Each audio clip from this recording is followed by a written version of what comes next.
the commission and the commission members to the new members. So if you could just acknowledge when you are called. So we have Carrie DeSanzo, who will be taking over the full position of Tom White. And then we have two alternates, which we have Thomas Pyle, which is our alternate one. And then we have Frida Howard, who is our alternate two. So we just want to welcome you all. We can go around and introduce ourselves. I do want to let you know that Dustin Lesko is our recording secretary. David Cohen is the council liaison, and Ed Schmier is our is the HBC attorney. And I'm the historic preservation officer, Elizabeth Kim. Elizabeth, the next order of business would be to entertain a motion from someone to appoint a chair for this year. Yes, and we did have the committee members that were to do the appointment. I believe that Brenna is going to make that announcement on who was selected for the chair and the vice chair. Thank you, Brenna. Sure. Do I make them as separate motions or as one? You could, yes, you should make them in separate motions so the different people can vote. Okay, so I'm going to move to appoint Julie Capizzoli as chair. Is there a second? Second. Second. Any other nominations? The nominations are closed. All in favor of Julie, say aye. Aye. Aye. Those opposed? Congratulations, Madam Chair. Thank you. Brenna, do you have a nomination for vice chair? I do. Excuse me, Elizabeth, just to be clear, I can't vote, right? You Fine, can thanks. vote now Oh, I because you can. said that you signed that, so I think that's fine. Oh, all right, because, okay. Sorry. Okay. An issue with at the clerk's office where I was just confirming that Carrie was the full member, and Dolores had said she did not receive the signature of oath yet, but Carrie just confirmed that she signed it, even though it didn't say that it was for the full position, but I think that that'll still function accurately. Don't you think, Ed? Yes, that's fine. Thank Okay, you. great, just want to be clear, thanks. I'm sorry, Brenna. Oh, that's okay. Are we ready for vice chair now? Yes. I would move to name David Shore as vice chair. A second. I second. All in favor? Aye. Bye. Aye. Aye. Opposed? All right, congratulations, David. Thanks. All right. Thank you. All right. Thanks, Brenna. Now we have the appointment of the recording secretary, and we thought maybe it's better to wait for the subcommittees until next month, just so everybody has a chance to familiarize themselves with what the subcommittees are and maybe figure out where your interests are. So we won't worry about that right now, but as far as the resolution for the recording secretary, which is Justin, can I just say all in favor? Okay, all in favor of Justin? Bye. Aye. Opposed? Motion carried. Thank you, Justin. We really appreciate it. You're doing a great job. It's wonderful. Thank you. The other outstanding item we have are the minutes of December 21st, 2020.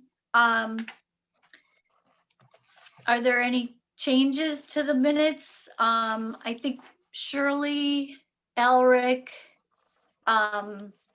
David, and Roger, and myself, we were all there. So is there a motion to approve the minutes?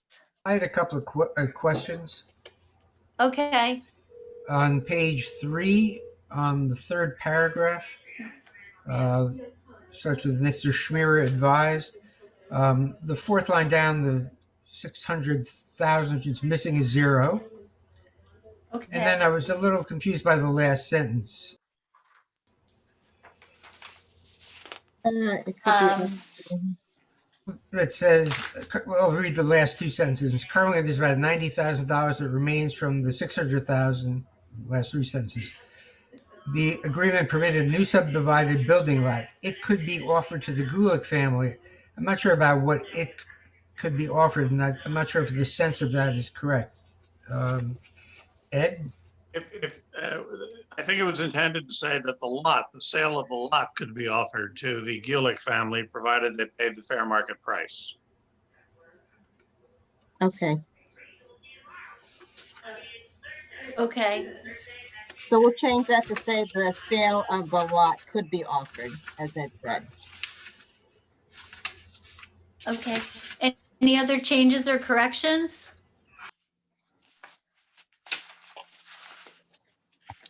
All right.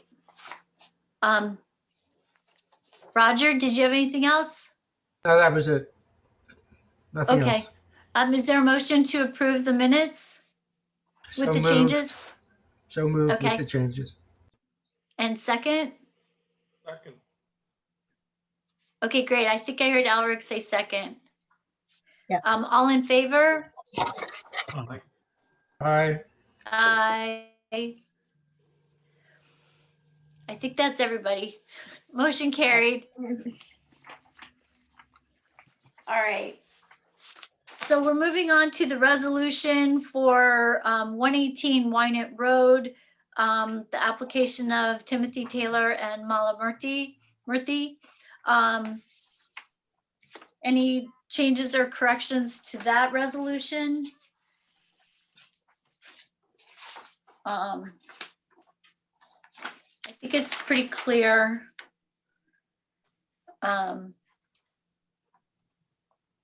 Be black, okay. If there are no changes, is there a motion to approve the resolution? I so move. Okay, thanks, Alric. Is there a second? Second.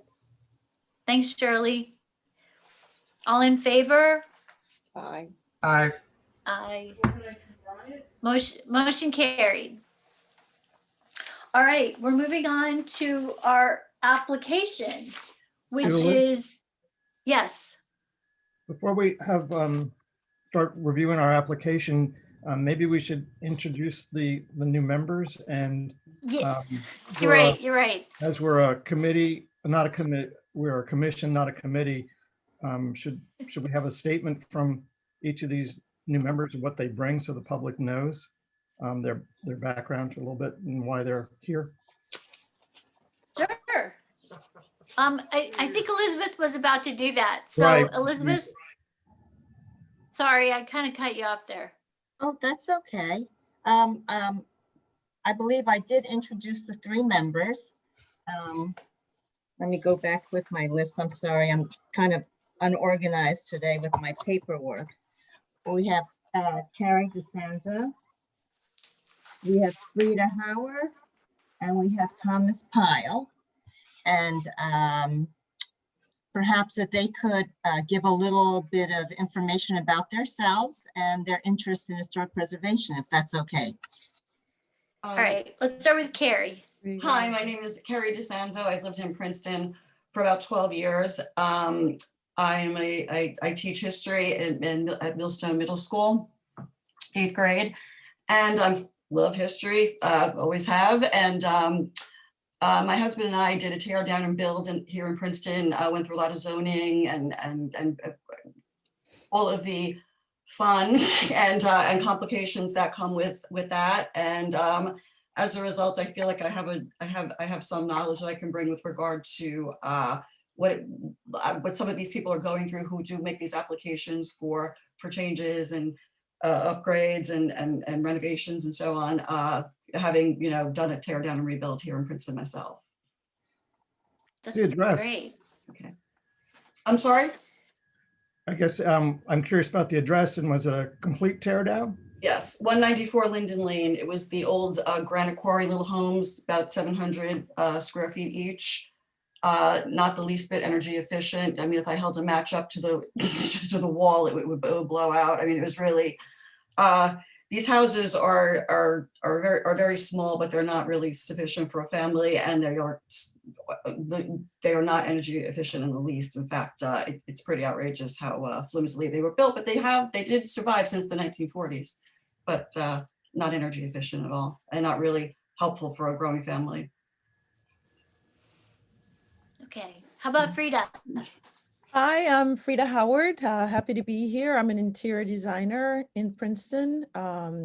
We do a lot of construction, renovations, really, interior renovations. A lot of my clients are here in Princeton. I have, well, lived in Princeton for over 30 years. First outside of Princeton, and then for the last 11 years in the borough and the township. My daughter is graduating from Princeton High School. My son went to PDS, so we've been in the area for a very long time. Member of St. Paul's Church. Very interested in history. I have an interior design degree from FIT, and I remember I took a course in historic preservation for an entire semester, and one of our assignments was to attend one of your meetings, which I did, and I couldn't stop talking about it, to my instructor. So when I had the opportunity, I jumped for it because I'm really, really interested in, in what's going on in town. I got the package and I checked out all the buildings we're going to talk about tonight. So it's pretty interesting to put, a building face to the address. So I'm happy to be here. Thank you. Thank you. Welcome. Thank you. And how about Tom? I'm Tom Pyle. It's a pleasure to see you all. I see some familiar faces here. I'm a longstanding resident of Princeton since 1971 when I came here to attend school at the university, trailing my father, who was on staff at the university for many years, ultimately as the head of the health services, Dr. Pyle. Some of you may remember him. I majored in history at Princeton, took a degree from business at Harvard, and spent a lot of time overseas as it happened. I was a banker for 20 years in project finance and capital construction variously around the world. Then I went into the nonprofit world and first worked for a small startup here in Princeton for a very well-placed university in Nairobi, Kenya called Strathmore University. Then I got more interested in mental health due to some mental illness that befell one of my family members. So I'm retired now. I'm currently serving as the president of NAMI Mercer here in Mercer County, so very active in mental health. I'm also the treasurer of the Princeton Battlefield Society, where I've been very involved in the fundraising and the spending, as it were, of the officially recognized Friends organization that supports the battlefield itself. And I'm previously treasurer of the historic Trenton Masonic Temple down in Trenton. So got acquainted with some of the issues of buildings and whatnot historically inclined there. So just a citizen here in Princeton, live over in the Riverside section. Kids went through the Princeton schools. Now I'm a grandfather and trying to be active and worthwhile in my contributions here. So good to be with you. Thank you. Nice to meet you. Thank you, everyone. Really welcome. We're delighted that you could be here, and we look forward to working together. And so do you think we need to go through the existing members to just say hello or introduce ourselves too? It might be nice just to introduce yourselves to the new members. Okay, so we'll start with Shirley. Hi, everyone. I'm Shirley Satterfield. I'm proud to be 6 generations in Princeton. I went through the Princeton schools when they were segregated. I went to Princeton High School. And when I left to go to college, I said, I'll never come back to Princeton because there's nothing to do. But after teaching in Las Vegas and Syracuse and Summit and East Windsor, I was a guidance counselor at Hikestown High School, and they asked me to come to Princeton High. So I was a guidance counselor at Princeton High School. And then I was asked to be on the Historic Preservation Commission in 1990. And I was like a fly on the wall because all they were talking about was white history in Princeton. And I said, what about the history from Paul Robeson Place to Birch Avenue and all the people who took care of everything in Princeton? So we had the history of the African-American community in 1995, and I started the walking tour, which I still do. And then I started, helped to make this the 20th Historic District with all of those who are on, who you see here. And then I didn't stop there. I started the Witherspoon Jackson Historical and Cultural Society to keep our history. And we're doing 29 heritage plaques of African-American places in Princeton. And I thank all of you who have been on this commission while I was on to help me through all of this. And welcome all of you. Thank you, Shirley. Brenna, do you want to introduce yourself? Sure, I'm Brenna Campbell. I'm the head of the Preservation and Conservation Department at the university and the library. And I was an alternate member on the commission for the past 2 years and have just now become a full member. Thank you. And then we've got Roger. Yeah, hi, I'm Roger Shatskin. I've been on the commission since the township and the borough consolidated 8 years ago. I worked for the state of New Jersey for about a quarter of a century, which piqued my interest about all things New Jersey. If you ever need a trivia quiz about New Jersey, just come to me. Before that, I was a newspaper reporter, and before that, I taught American Studies on the high school and college level. Did an advanced degree at Rutgers in English, and very interested in history, starting with my literary background. And I've learned a lot on the commission. That's what keeps me coming back. It keeps me re-upping my tenure. It's great to learn about lots of stuff I don't know. And I hope to continue to do so. Welcome to everybody. Good to see you. Thanks, Roger. Elric, how about you? Let's see, Elric Endersby, born in Princeton Hospital, 1946. Grew up here, went to Valley Road and to Princeton High, and off to Trinity. And like Shirley, I never thought I'd come back. I tried to get an historical commission started in Hartford without any success. And went with $5 in my pocket. I wound up back here in 1970. And on a fluke, I happened to be at Bainbridge House the day that they replaced the front door, which from when it had been in the public library, and fell into conversation. And they said, we're interested in starting oral history. I said, I'd love to do that. And I did my first 7 interviews and then discovered to my surprise that I was a volunteer. So much for that job. But on the strength of that, had a newspaper column, started something called the Princeton History Project. We eventually had more than 400 interviews, started something called Townspeople at the library, getting older people together. And I worked on a curriculum for the high school. And then I fell into my first love, architecture, with a great old house outside of Princeton, which I helped to restore back in the mid 70s.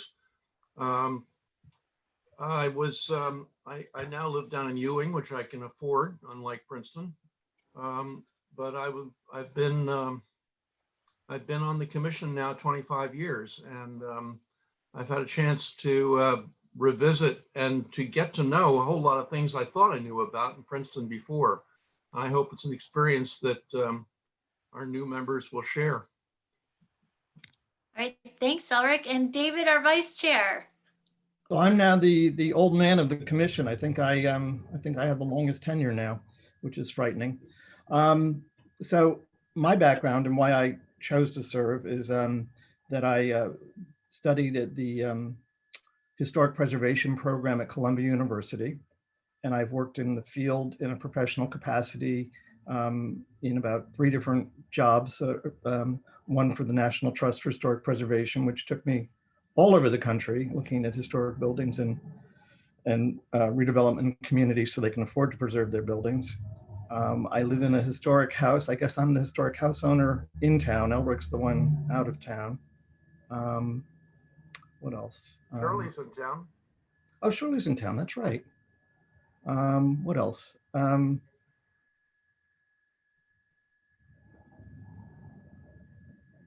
Oh, and I'm in the real estate business. So I work with people who are buying houses and understanding what it means to be in a historic district, and help them understand that process so they're aware of what goes on. And I've served on a couple of national boards, one being of historic preservation commissions. So I kind of knew what was going on around the country and the challenges that the local enabling law and the state enabling law has for historic districts.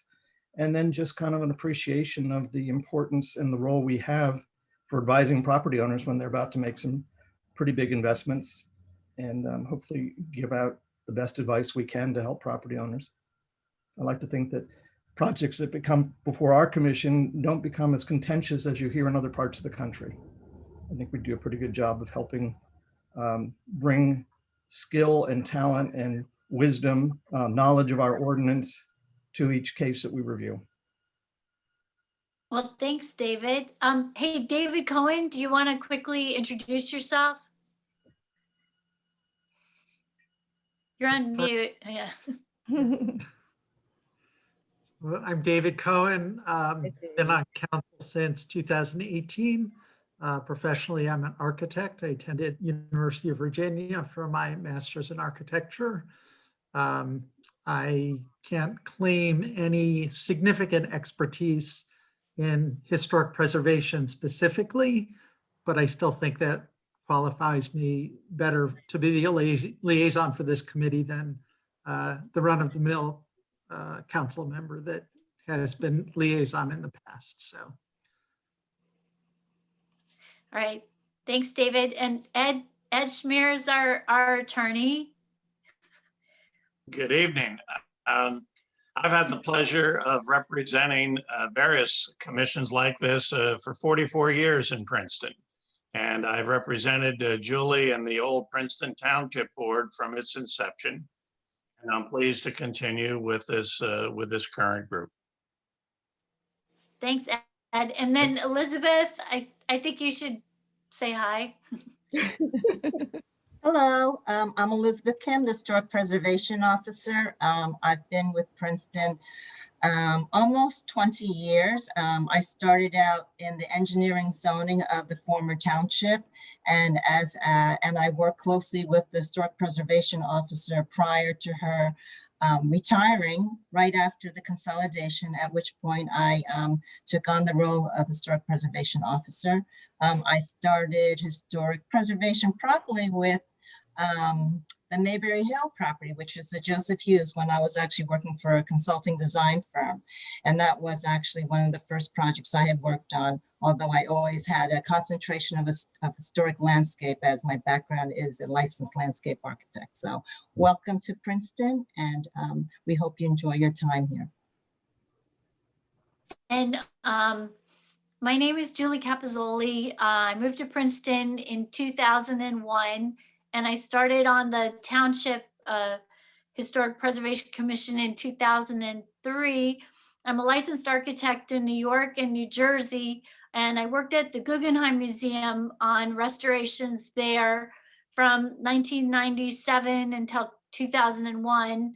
And I've worked in small firms, architecture firms in Princeton, but I stopped about 10 years ago. I have two kids who's been through the Princeton school system, and my husband and I live in the Riverside area.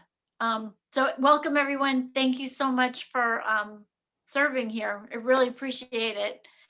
And so I think we should move to our application. Did Justin introduce himself? Oh, sorry, Justin. Where's Justin?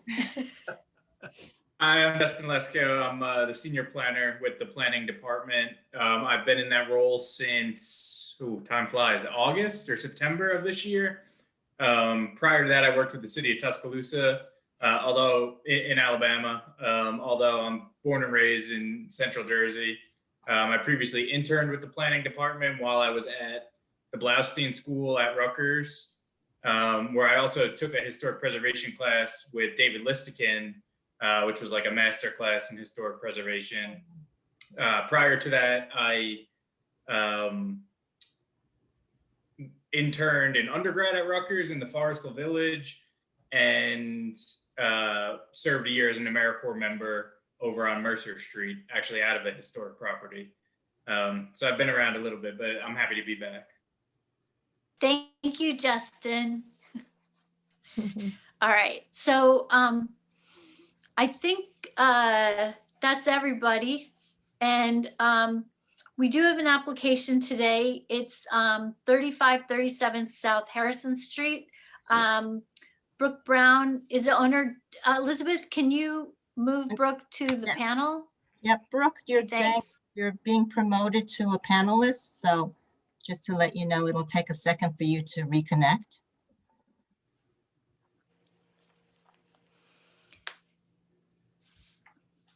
And then, Let me see if she's, While we're waiting, may I ask the chair lady a question?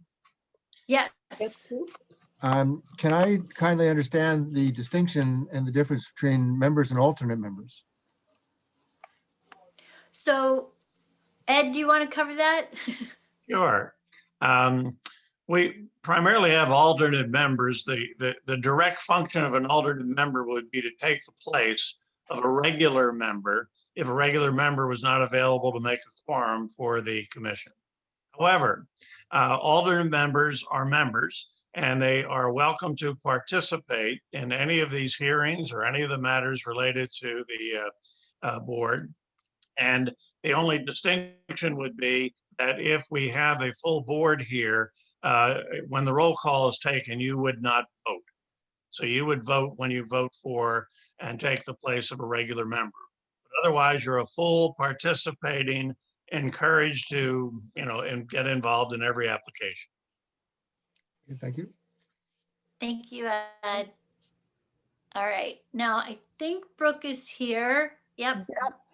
I saw that she joined. So welcome. Thank you. Thank you.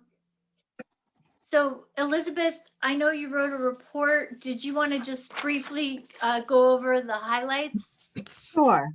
So, Brooke Brown, who is the applicant, has filed an application pursuant to the Princeton Borough Land Use Code for Historic Preservation Plan to construct a duplex on the property, which is identified as 3537 South Harrison Street. The property is also known as Block 52.01, Lot 102, which is in the former borough and in the R3 zone.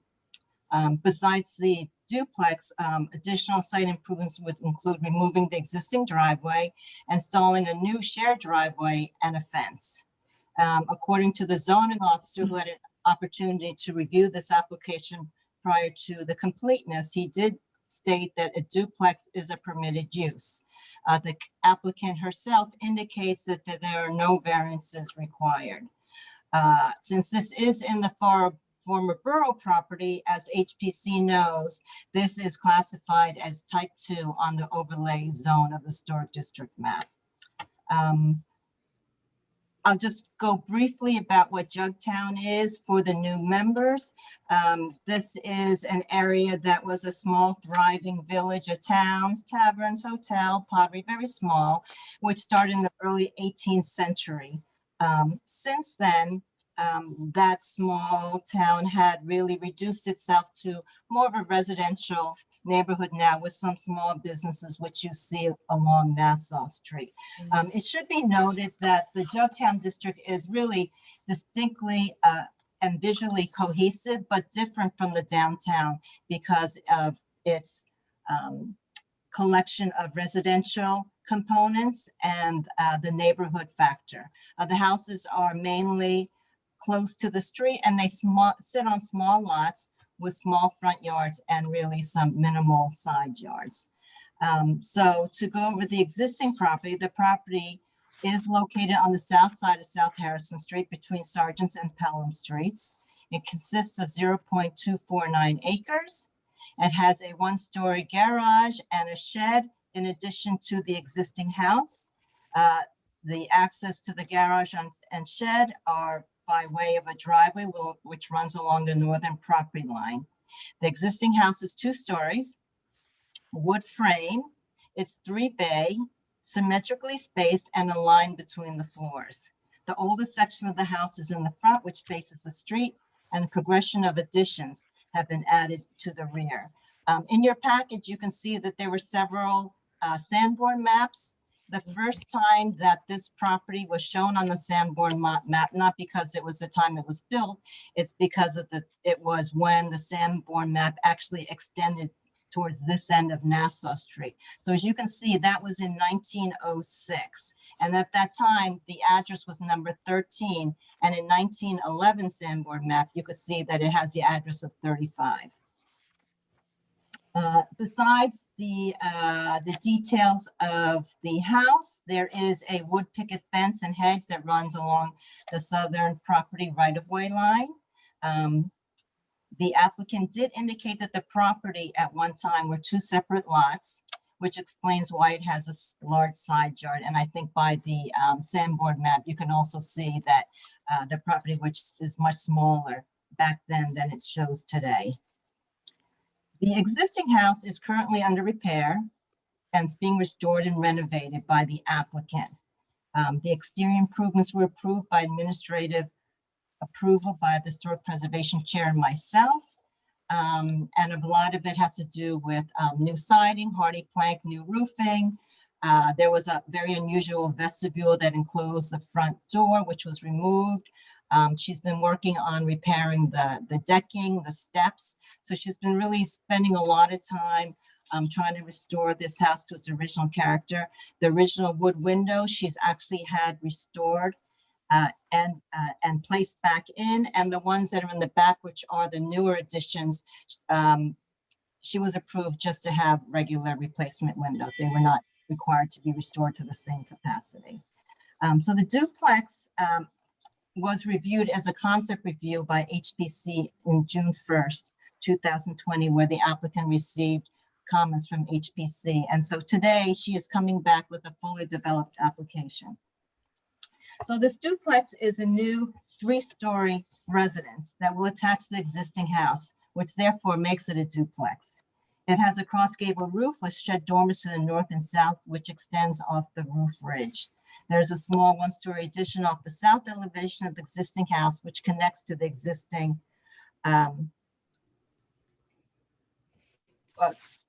which connects to the new 2 side-by-side single garages. There's a small covered entry porch with a short flight of steps that access to the new front entrance.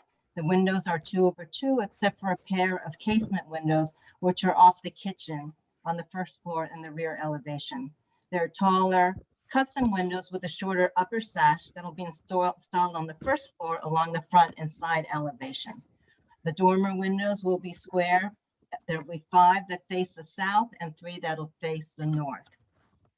There are improvements on the rear for the new addition, which are actually not visible. So they are not in the preview of historic preservation. However, I do want to note that on each level, there are doors that access the exterior. On the second floor, there is a balcony. On the third floor, there is a deck that wraps around to the north elevation. And at that elevation, it will be visible from the right of way. There are 2 new condensers that are going to be on the south building. However, it's going to be shielded by the existing and new gate that's proposed. Other site improvements talk about a new 6-foot-high wood fence, which is proposed to enclose the backyards of both the residential units. The fence will be installed from the garage from the rear property line, and it'll enclose on the existing side all the way around the property line and then enclose itself with a gate on the side. And the shared driveway, again, is going to be one that is coming up from South Harrison Street to access those 2 single garages. Now, if we just go to the comments at the end, I just want to make some notes that the Historic Preservation Commission always appreciates when an applicant comes in for concept review. I think that it helps to resolve any type of issues that might occur otherwise if they didn't come in. So that is always appreciated and should be noted. And although the new duplex is wider and slightly taller than the existing house, the applicant should be commended for positioning the new duplex further back from the existing house. That way, and it also creates a modest front entrance, which allows the original house and its front porch to still be featured. The only question that we have on that is if the one-story addition in the rear that connects from the existing house to the garage, it was just hard to tell from the elevations if it was a little bit higher than that or if it was the same height. And if it is higher, we're wondering if possibly it could be lower. So that's actually existing. Okay. So you're looking at the little piece from the existing house that connects, that's one story to the garage, correct? Yes. Okay, so that is actually a bump out that's in the kitchen. It's existing. So remember the glass, the weird glass enclosure that goes to the basement? That attached to this little bump out thing. So this is here, and it actually, the roof kind of, it's a little bit angled. It's actually, he's showing it straight here. I'm not sure why, but it's actually a little bit angled. And right now there's a soffit that would have to be removed when it attaches to the garage. If you look at the site plan, which shows it a little bit better. So if you look at the site plan, which is A1. Excuse me, Elizabeth, could we do a share screen so we could look at I'm going to this? see if I can pull it up. Thank you. And Brooke, while we're Yes. bringing up the screen, do you swear the testimony you gave and will give is the truth? Yes. Thank you. Okay, let me see. I'm sorry, you can keep talking, Brooke, if you want to. I'm going to try to see if I can find it. Yeah, if you look at the existing house, the garage, so the garage is actually 18 feet back from the new porch of the new duplex. So it's actually even further back than I think you thought, because you said 12 feet, but it's 18 feet, and that is marked on there. It's 18 feet from the landing of the porch of the new duplex. Then the garage starts 18 feet back. That point hits about midway on that little kitchen bump out. So currently there's a window there. The window would come out, and that's a newer part of the house. That was like a newer addition at some point. You can tell from the interior of it, but does that make sense? Yeah, I'm going to pull it up so it might be easier. Yeah, I think if you see it, because it's listed as the existing house.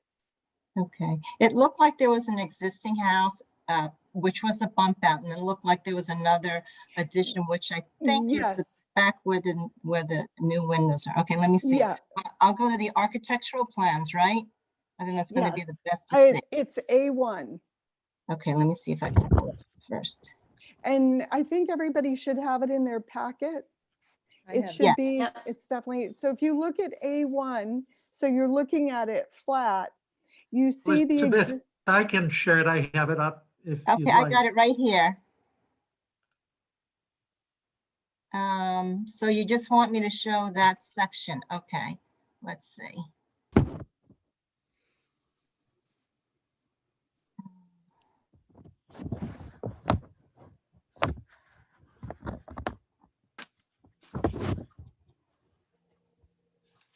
Okay.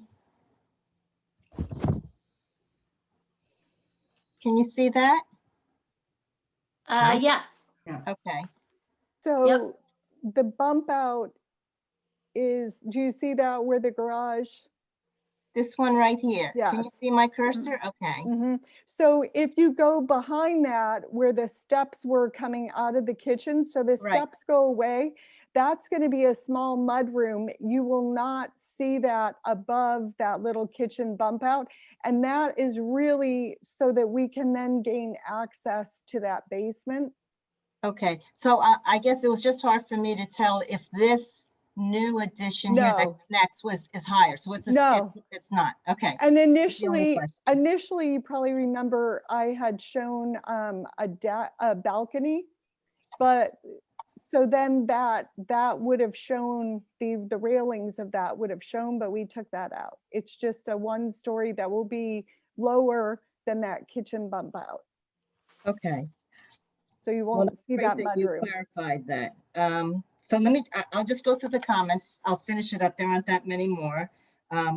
let's see, the new garage block of construction seems to draw unintended attention because of its mass and details of the double doors. But it should be noted that the garage itself is actually set back. It's set back approximately 12 feet from the new unit's entrance, which will create more dimension, so it's not going to look two-dimensional. So the commission might want to consider perhaps talking about the detailing of that and maybe making recommendations to the applicant if they feel that that's a way to actually reduce the attention and make it more towards the entrances. And then Brooke, there are several comments for you as the applicant to answer. And the last comment that I have is that all the utilities for the unit to be underground. I can go through the comments that I have, and if you want to address them, would that work for you, or do you want to do it? That would be perfect.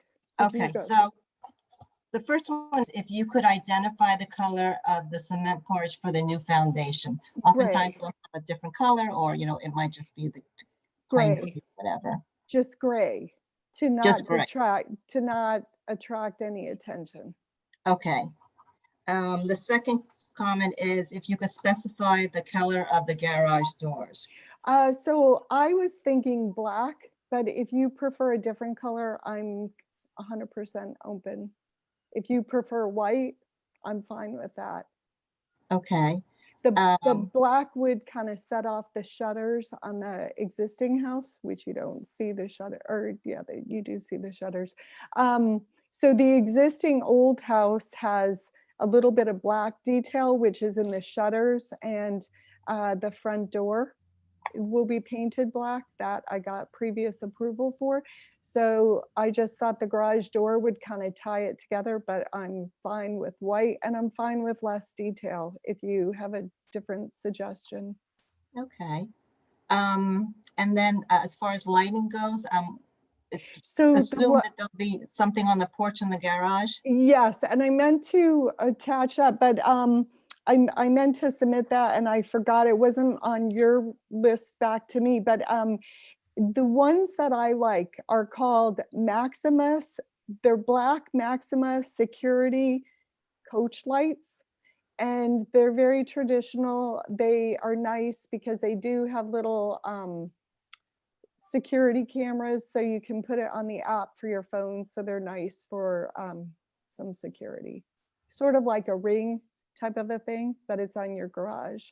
Again, I'm open. If you prefer a different type of light, I'm very open to that. And how about for the porch? I would assume you'd probably use something different. So the porch, I was planning on just a hi-hat, a hi-hat type light, recess light, so that you wouldn't see it and there would be no attraction to it. Okay. Next question for you is the applicant states the shared driveway will either be asphalt or gray pavers. And so if they are pavers, I guess the commission would want to know now what the style and color is. So because I don't know that, let's say blacktop. And if I were to change, I would have to come back and ask permission. Okay. The site plan should include any type of new sidewalks that you might have for the new entranceway, and perhaps if you're also thinking about sidewalks that might go from the garage to the front entrances too. So sorry, the existing house actually had kind of some stepping stones from the existing stairs. What I was planning for the new duplex were, I think they're 2 feet by 3 feet, just plain bluestone slabs, dry laid. So very simple, and just going straight from the steps to the sidewalk, existing sidewalk, just something straight. And I realize that does have to be drawn for the engineering and zoning approval. Okay, and no sidewalk from the garage directly to either front door, right? They'll just be internal access. Because both of them will have access through the garage into the houses. Okay, and then Also, there's an existing fence and hedge that runs along the front property line. If you're proposing to remove them, they should also be identified on the plans. Okay, so the existing fence is a fence that through zoning, I found it was built around 1987, the one in the front. So it sits kind of up high, and then it's a picket fence, as you said.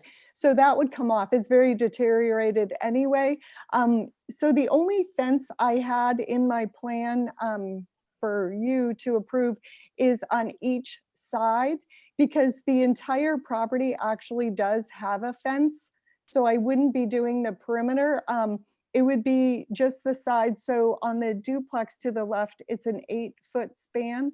And on the right, by the bump out on the existing house, so the corner of the bump out to the property line, I'm not sure how far that is. I'm gonna say maybe 14 feet. That I would like board on board, just the simple wood, nothing, no attraction to it, just a very natural board on board. I don't know if you need it more specific, but that's what I've always had built. So they're the kind that they built on site. They build on site, not panels or anything. And then it would just be a simple gate for people to go through. Nothing, you know, no special hardware, no special color, just a natural wood board on board, typical built in place fence. So depending on what the HPC approves, that will just be something that you need to submit as part of your approval, so we have it on file. What do you mean? As far as the fence detail. So I need to submit that later, or? Once the HPC approves whatever type of fencing, once they talk about it, that whatever detailing that we would want that submitted as part of it. Gotcha, okay. Okay. Let's see. Oh, and also, are you planning on proposing any landscape as part of this develop or not now? So the landscaping for now that I know for sure I would like is, I'm a very simple person, but there are existing hedges on the existing house. So I would leave those. The hedges that block the lot, I would take those down, and because they're in the front anyway, so they would need to be, should be taken down, I think. But boxwoods, all I wanted to do were boxwoods to the left of the porch on the new duplex, small boxwoods. And then the two condensers on the existing house will need screening, and those also small boxwoods, just to high enough to cover the condensers that you previously approved on the existing house. Okay, and I think that probably the HPC will determine if they would want a landscape plan or they were happy with just your description. Okay. And that's it. You've addressed all the questions in the report. Thank you. Okay, thanks. And I just want to make sure I understand there are no variances involved with this application? No. Okay. I do want to make one note, and Brooke, you had responded actually to the land use engineer that he says that he would want to see this plan because when it's a historic preservation application, it only goes to HPC. I mean, oftentimes I will share it with the zoning officer only because I want to make sure there aren't any variances. So the Board of Jurisdiction isn't through their board.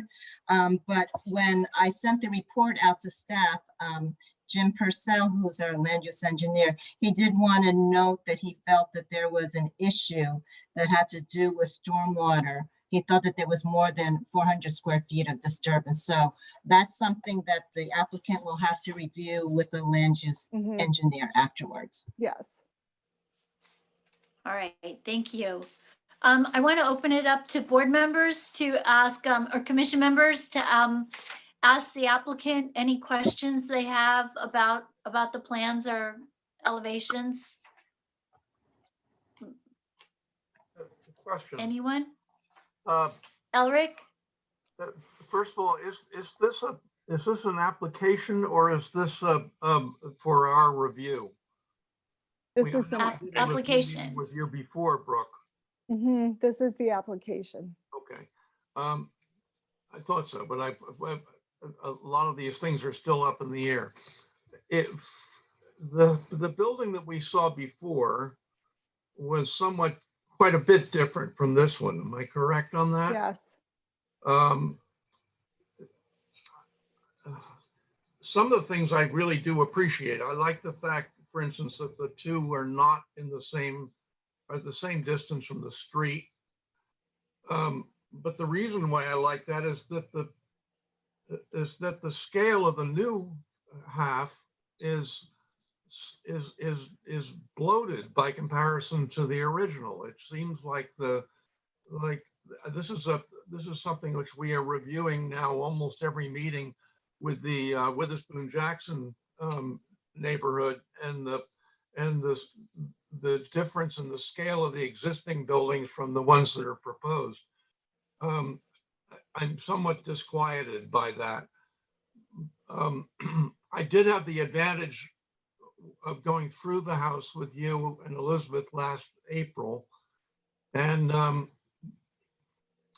there are probably more separate additions that have been made to the existing house than just about anything else we've seen, including, as I remember, it became pretty obvious that the one that now would occupy the eating area, as you put it, and particularly the second floor over that, where you have a study, is actually a reused utilitarian building. It's a shed or a wagon house or something which was moved in and popped onto the corner of the house.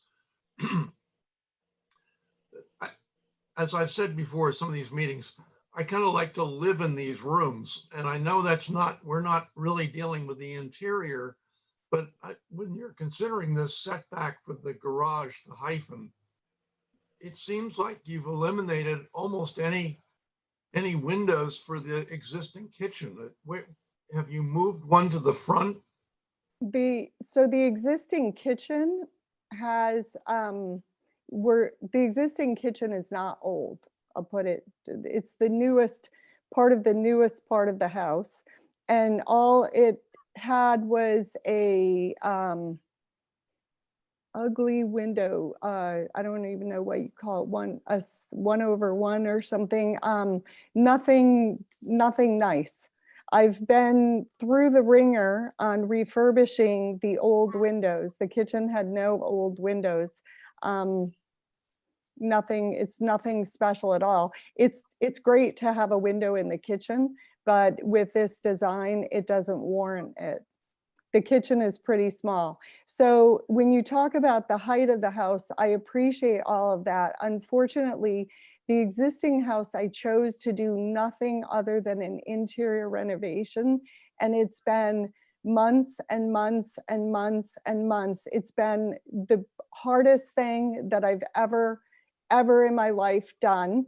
The house was completely rotted, starting from the basement, moving up. And I had various contractors who were unwilling to do what needed to be done to move it into the future. Now, getting back to the height, I just realized the other day, the upstairs, all rooms are below 7 feet, except for the back room, which is completely the newest part of the addition, the nicest room in the house in terms of scale. Anyway, so it turns out on these plans, we show it in the Florida area ratio, but technically it doesn't even qualify in the Florida area ratio calculation because it's actually under 7 feet. So in terms of the scale of the new part, it's really important to build something that's usable. I don't know how tall people were back in the 1800s, but this house has the existing house has very, very small areas and low ceilings. And like I said, I've done everything I could possibly do to keep this house there, really. It should have been taken down. We had to jack it up. The entire sill plate was completely rotted. It was not savable. The house ended up being off by 4 inches.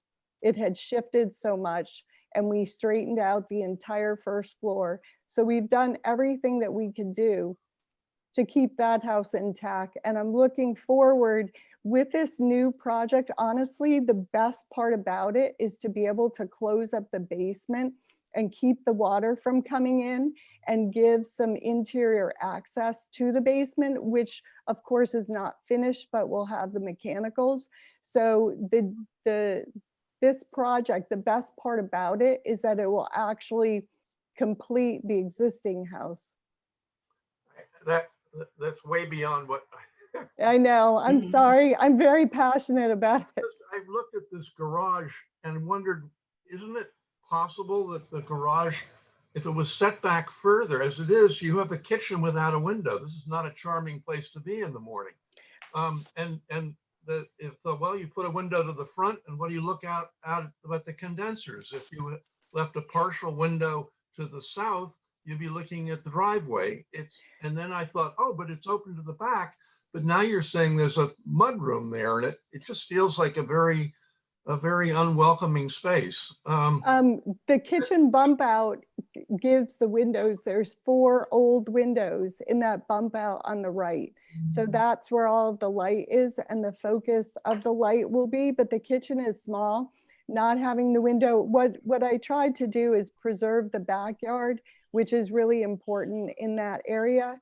So this really does a great job of preserving the backyard and keeping the impervious down to a minimum. Quick comment on ceiling heights and all that. They were tall then too. The first Swedish general in the southern part of New Jersey in the 17th century was 7 feet tall. No wonder he was a general. This house, I have 6'4" ceilings on the second floor. So I'm used to that. But it looks to me like what are the heights of the ceilings in the new part, in the new section? Are they 8, 9?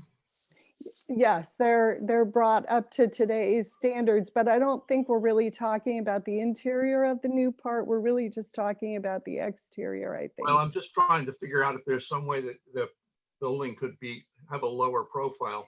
That's why I asked you about it's very minimal compared to, if you look on the plans, you can see that it's compared to every other project in this neighborhood, this Jugtown neighborhood, it's minimal. I could have gone as high as 40 feet, and the total is less than 33.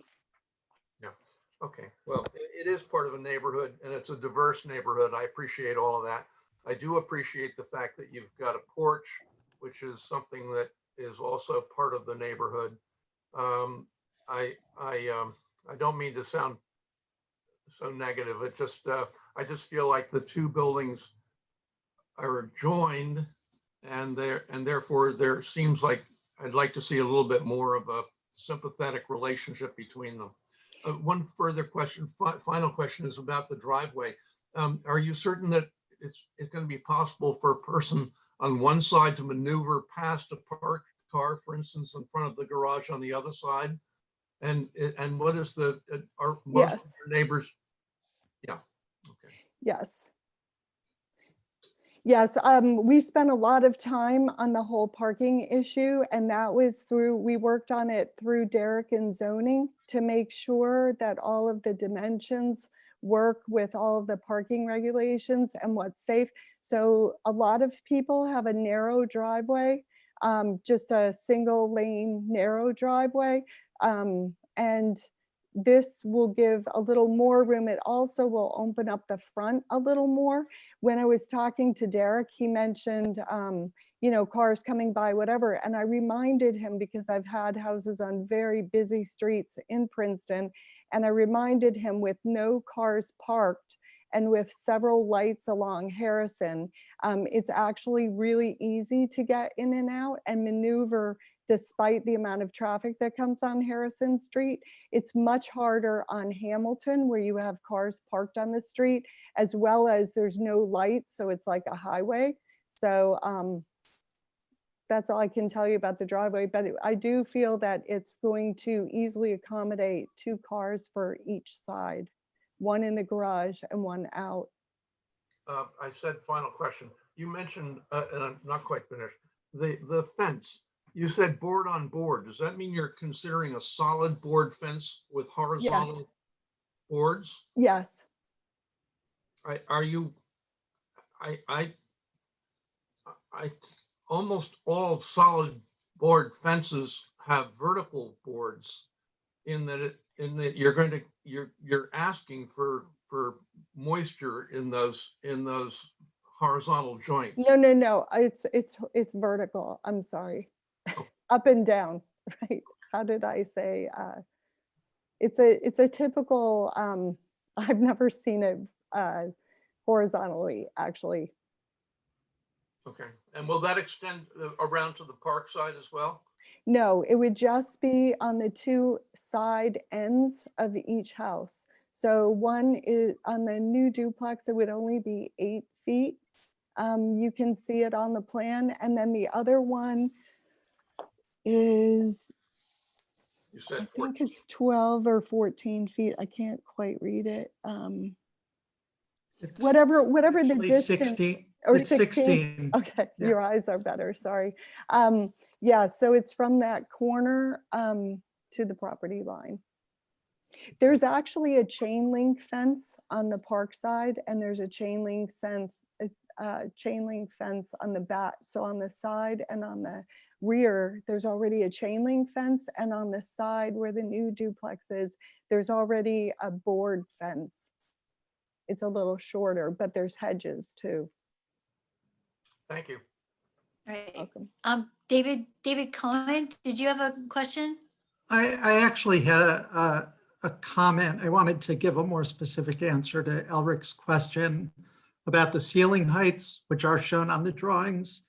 And Brooke was a little bit vague in her response. The first floor is shown at 10-foot ceilings and the second floor at 9-foot. Oddly enough, the higher the ceiling, often the smaller the room feels because of the horizontal and vertical dimensions. But 10 feet is very high for the size of the rooms. Thank you, Alric. Are there other comments?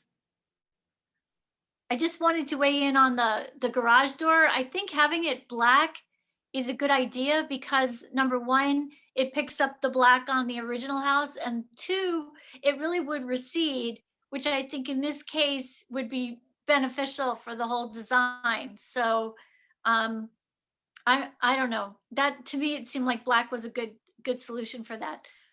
Sorry. So other comments? Tom? I'm here. This is my first meeting, so I'm really impressed with the extent of preparation done as I read it in the file. I also walked around the property today just to get a feeling for it. And looks like you have a lot going on there as you've got the roof of the frontage propped up on 2x4s. May I ask you, do you have any water flow issues coming across to you from Aiken Park? Are you going to have to combat any stormwater coming into your property from Aiken Park? I've never noticed any from Aiken Park. Never ever noticed any. Okay. My water issue is that the basement is basically exposed. I have a tarp over it now, but it had a broken glass enclosure. So for Yes. many years, I guess the rain just kind of poured in. But no, I've never ever noticed any water coming from the park. Very good. You said that this was, you used the word most 4 times to say how difficult this project was, maybe the most difficult project you've ever done. What specifically can you tell us is making this the most difficult? Is it the structural issues you're dealing with in the building, or is it some of the ancillary things having to do with approvals and permits and all the rest? Well, approvals and permits are always a difficult process, but the actual, I thought last spring that I could quickly kind of do an interior renovation, move in, seek approval for the second part, and, you know, kind of go from there. Little did I know that 2 contractors later, I had to, it's been a long process. You know, it's very hard to find people who want to take the time and do something the way it needs to be done. I always feel there's one way to do a house renovation, and that's the right way. There's really no other way. But when you have people who want to box in rotted wood and just try to hide things, you know, I just don't think it's the right way to do it. But it's been difficult because, listen, if you build a house, you're building from the bottom up. And this was, it was difficult. I learned a lot from it. Definitely learned a lot from it. Maybe I And you could have the just- scars on your back to prove it. I I'm do sure. have the scars. I do feel very beaten down. I'll And bet. although part 2 would be like really amazing, the actual structure, like I said, what I'm most excited is to be able to complete the existing, and the basement is a big, huge issue right now. All right. So maybe I can add a little dimension to that, because Brooke has, you know, been talking to our office a lot. And I know that a lot of times when she's hired contractors, she expects them to do what they say that they're able to do. And it wasn't always the case. I think in the report, I noted that she used to have copper gutters and downspouts. But what happened is she was not there for a certain amount of time, not even a long amount of time. And she came back and they were no longer there the next day. So those type of things are very disappointing for someone who wanted to, yes, and she expected to put it back on. But when they were doing repair on the roof or something like that, someone walked off with it. So, Well, I mean, they're on there those now. are I a lot noticed of they the look beautiful now. complications.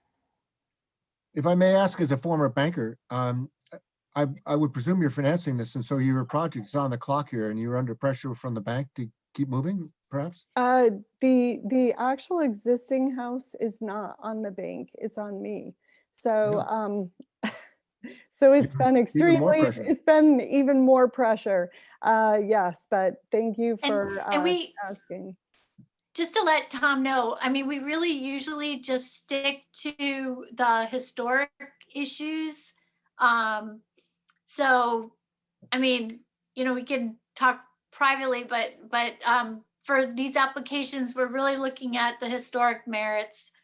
So my final question is simply to ask, how long have you been on this project, just in terms of the reno? So I bought it in June of 19. Okay. And just one tidbit to tell everybody, I actually, the day of my closing, moved a couple beds into the house, thought I would live there for like 3 months while figuring out what to do with it, and had to quickly move out because there were 2 foot by 2 foot holes in each of the 2 bathrooms that were hidden by rugs. And I called the plumber in and he would not touch anything. There was a sewer pipe leaking by the front door. So, you know, blah, blah, blah, blah. But I did not know that it was not habitable, because there were actually people living there when I bought it. Okay, thanks. Good luck. Thank you. All right. Are there other questions about the proposed plan? David Shore? Yeah, and I can't remember if I was there in June or not, so I don't remember all this background. But the main question is, I don't guess I understand why this project and connecting to the other building. If it was just a building standing on its own, it would be one thing. But once we start connecting to the other building, I feel like the review and the questions about scale and proportion all are triggered. And this is a very clumsy overall look in the end. So can I just let you know, when I bought the house, I bought 2 lots. It was 2 lots. If you look on your historical map that you can find online, it still shows 2 lots. There are 2 non-conforming lots. So soon after I bought it, maybe 6 or 9 months later, the tax department combined them. I had received 2 tax bills. I now receive 1 tax bill. And I was told they do that when you have two non-conforming lots owned by one owner. As one lot, it is a conforming duplex lot, not two non-conforming lots, which means this project is what I can, following the town's own zoning rules, this is what is allowed on this property. I felt the scale of the neighborhood did not lend itself to a giant single family house, which is another option that I could have gone for. The side lot was not well used due to the fact that the nice part of the lot is in the rear on the park side. So this is the plan that conforms with all of the town zoning rules. Right, but we That still get district. this project that's overscales the existing house in a historic district. And it's just large and clumsy. It doesn't look like any kind of traditional expansion of a house of that period. The new construction, if it were standing alone, would be one thing, but to attach them with this garage is just a very strange look. Right around the corner, you can see a house that was approved by the committee on Nassau in the same district that did have additions to that house, and it's much taller, much taller. And you can see it in comparison to other houses on Nassau. I own two houses in Jugtown on Nassau, right around the corner from this house too. And I showed pictures in your packet where you can see the house, the first house that you approved, a huge addition. And then you can see the scale of the other houses. And I own two that are much smaller than that have never, I own a house built in 1750 that's never, ever had an addition to it, right on Nassau Street in the same district, backing to the park. So The here is giant, connected by double garage, and step back oddly. It's just a very strange look, and it seems incongruous to the existing house. And I think we have to discuss that.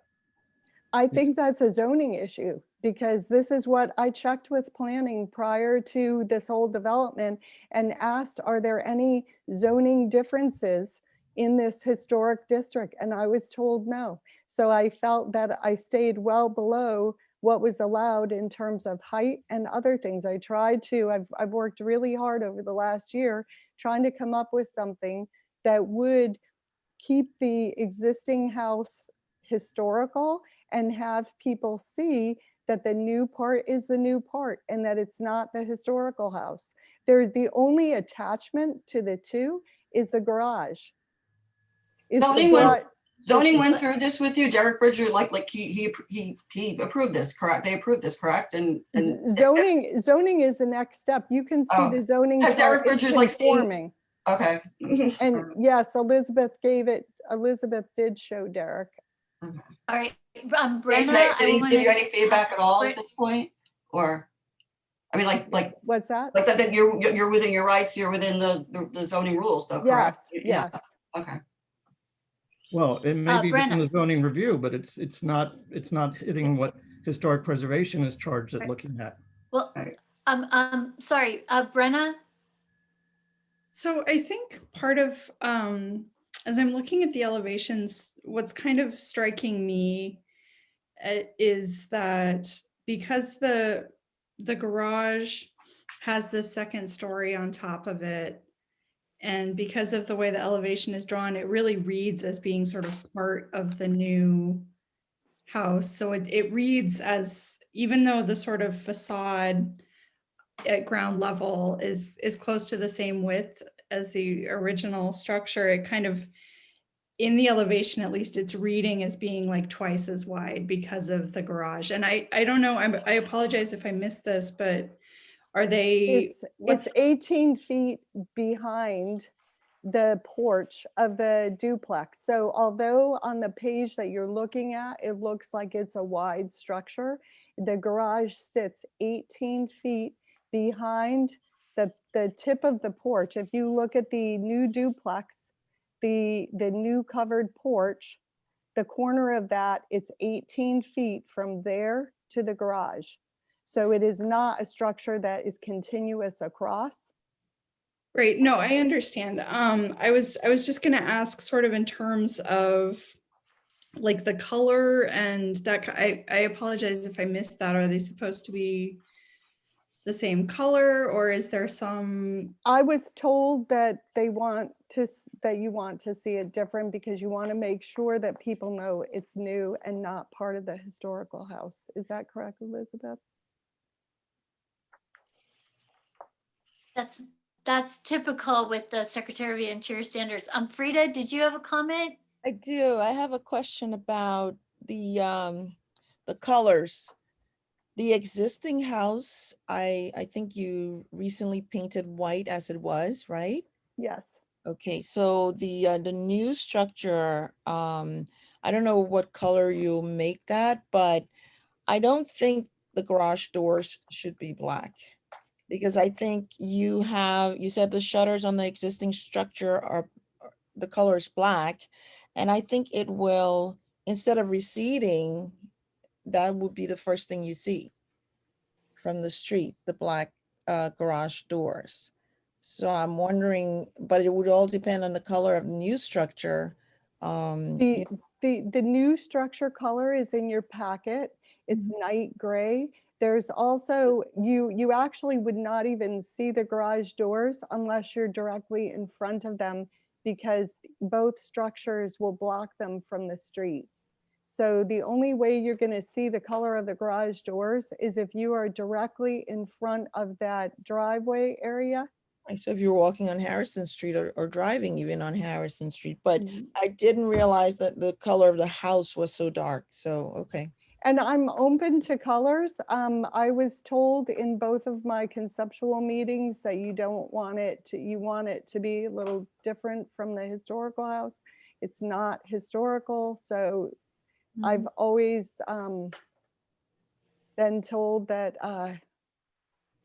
the point is not to make it seem as though it's right. No, I totally understand, but I'm just talking from a color standpoint. I'm a color specialist, so color means a lot. So what color would you like to see? Just out of curiosity. Even when you look at the buildings, the newer structures on Princeton University campus, they have a similar, and I'm no expert at it, but I do walk the town a lot. You see they have brick, but it's not identical, but it's not a contrast either. So I'm not sure that if I were selecting your colors that I would choose a very dark color. I might choose a light gray and white garage doors. And that's just, that would just be what I would end up doing, so that there's not such a high contrast, but yet it's different. So initially I wanted to go with the lighter gray, but the house next door is kind of a light gray blue color. So I felt that there should be a contrast between that house, which is historical, and this, since they are right next to each other. Yeah.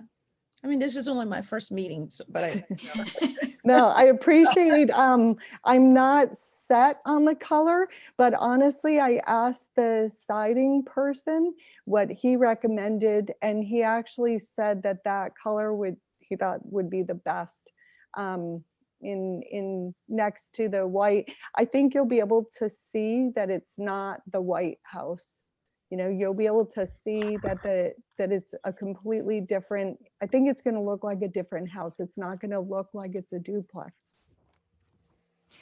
I mean, to be honest, going on Harrison Street, it is not a very pristine historic connection of buildings. It really varies quite a bit as you head down Harrison Street. There's a number of different building types in close proximity to this house. Even though the house next door is historic, the houses around there are a lot of different styles and types and colors. It really varies quite a bit.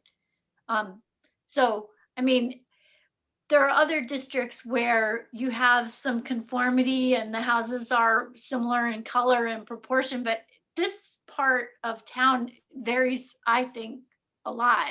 And I could, Is there, I could agree with that, and I could be comfortable with that if it didn't connect to the existing building. That's the well, mistake. but then again, David, I mean, she doesn't have a choice. Like if she, I mean, to make it not connect would force her into a variance, which, I mean, that's an opinion, but I mean, that's a lot of extra risk on her part, Indeed. to go against the zoning of the town. I don't think that's it seems to me like you're both right. I mean, I understand, I don't understand why zoning insisted on this, the joining the two lots. That seems ill-conceived, but that's not our business. It's just that the way it was handled is awkward. And I think it's gonna read as awkward. In terms of Frida, in terms of colors, I think that those colors that have been selected by the university for a lot of the houses on University Place, for instance, as 19th century color combinations are terrific, and they are different and they complement one another. In this case, if you wanted to draw a distinction, I would say that it would be good if the original building had colors which were appropriate from the mid 19th century, and then the newer part might have colors which reflected the latter part of the 19th century, something on that, or for a little bit of distinction. And in terms of that house next door, that as it is, this house, the original house, and the house with the bride and groom trees next door complement each other so well that it seems like it's really important that this interim, this new structure,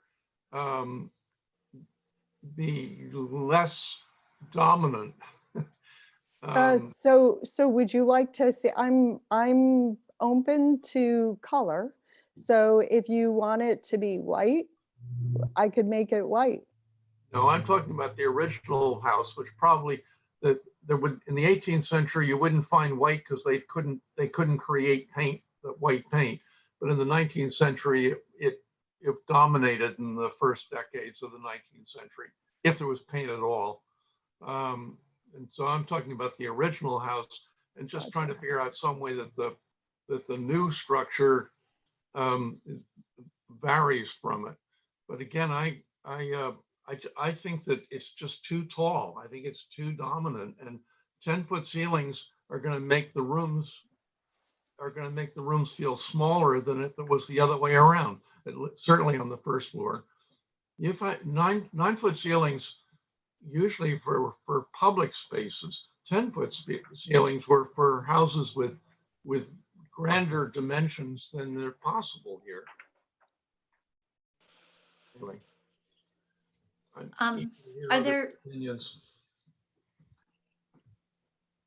Are there other questions for the applicant?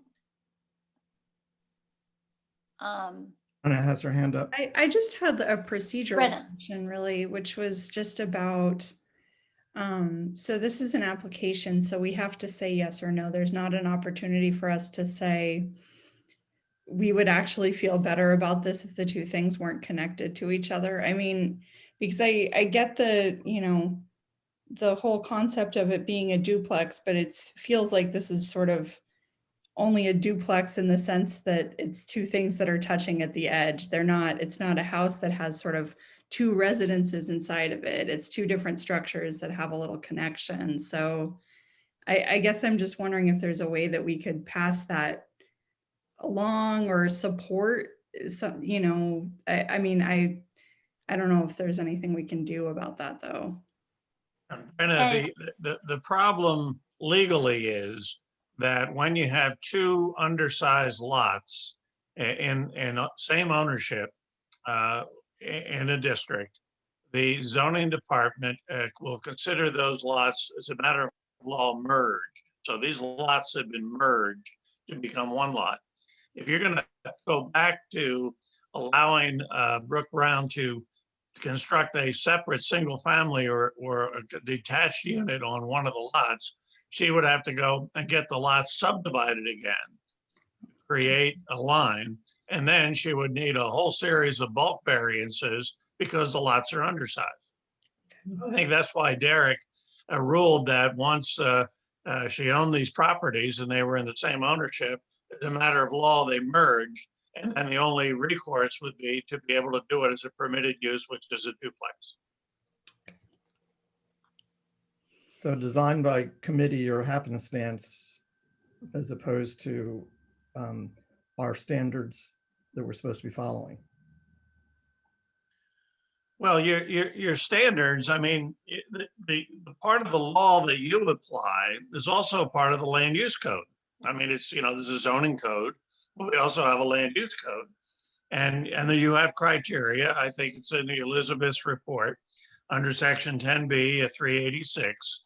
And so it's not just to rubber stamp doing a duplex, which is permitted as a matter of law, but whatever the improvements are, it has to still meet the historic standards. And it says, but the board should focus on the integrity and the authenticity of the historic preservation district and ensure that whatever is done is compatible when you're dealing with new structures. That's part of our land use law. Another part, not zoning, but it's a part of our land use law, and that's what you're charged to enforce. Right, and those are like character, scale, massing, materials. Am I correct? Right. Right. Well, I think massing. Now, I did want to point out are not there. that I think in the concept review, there was a lot of focus on preserving the existing house. If is that right, Brooke? Mm-hmm. Yes. So I think there was a look towards demolishing the existing house, and we said, no, that would not be acceptable. So in the concept review, there was a lot of emphasis placed on preserving the existing house, which is, as Brooke said, the ceilings are undersized, so it's shorter than a normal house. So, I mean, I do think that 9 and 10 feet are pretty high for ceilings, but at the same time, I think the existing house is lower than normal. So I don't know, Brooke, is there any way to take down the duplex slightly, like, you know? So okay, so first of all, I just want to clarify, I was never going to take the Harrison house down. However, I did hire a structural engineer from the get-go, and he did a huge report that said you need to take the house down. So that's one of the reasons why it's been such a struggle. But yes, how about I have the architect take the first floor of the duplex down to 9 feet. I don't want to take it down further. I think 9 feet in a small house like that will make it feel a little bigger. The width of the new duplex is less wide than the existing house. And it's really not that big. It's got a very open floor plan. But if we take it down 1 foot, I think it brings the total up to like 32 feet, which again is, or under 32 feet, which again is 8 feet below what the zoning allows. I think it's tough because people who have houses in the historic district, unless the historic district is going to have separate zoning rules and laws, it's not fair to not allow, you know, the development within the zoning rules. I try to follow the zoning rules, and I've never ever sought a variance ever for anything. So I'm just trying to find the rules. It's not easy. It's not the easiest lot. It's not the easiest thing.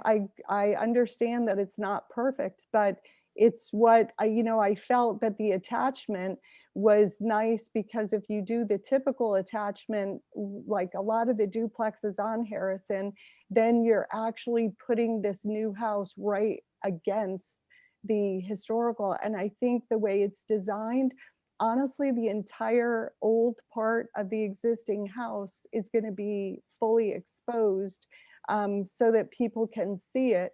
And it attaches in the newer section, which is the kitchen. Mhm. And the other thing is that in an elevation, we're not seeing any of the depth differences. It's all like in one plane. But clearly, the garage is pretty far back from the existing house, and then the other section is behind that. So, you do have the staggering of the structures rather than it being a full line. I don't think you'll know it's connected until you get right in front of the driveway space, because I think the new garage is about 24 feet maybe from the front porch of the existing house. So 24 feet is pretty huge, considering the house is about, I think it's about 19, I don't see it here, but it's about 15 feet, I think, from the front. So 24 feet from that front porch is pretty far back. Mhm. I have a question that maybe you could also pose to your architect is that massing above the garage doors, is it possible maybe to have 3 windows so it's not so much solid surface? I mean, that probably puts another window in somewhere, but I'm just trying to make that. Sure, stair a little yeah, less sure.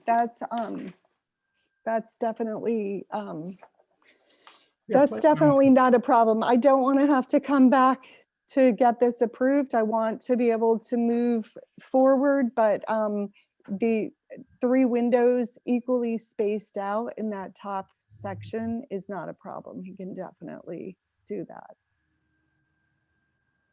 All right. Are there other comments, questions? So typically in these types of applications, after we have some discussion, we do ask members of the public if they wanted to comment. Elizabeth, do we have anyone from the public? You're on mute. You're on mute. Sorry, I'm checking now to see if there's any hands raised in the public, and I do not see any. If there's anyone who in the public who would like to speak, please place your hand up electronically. And so far, nothing. So I am going to assume no public comment at this time. Okay, so after we've done that, then we usually go to a process where we either make a motion to approve a project with qualifications or changes, or we make a motion to deny a project. So would anyone like to make a motion?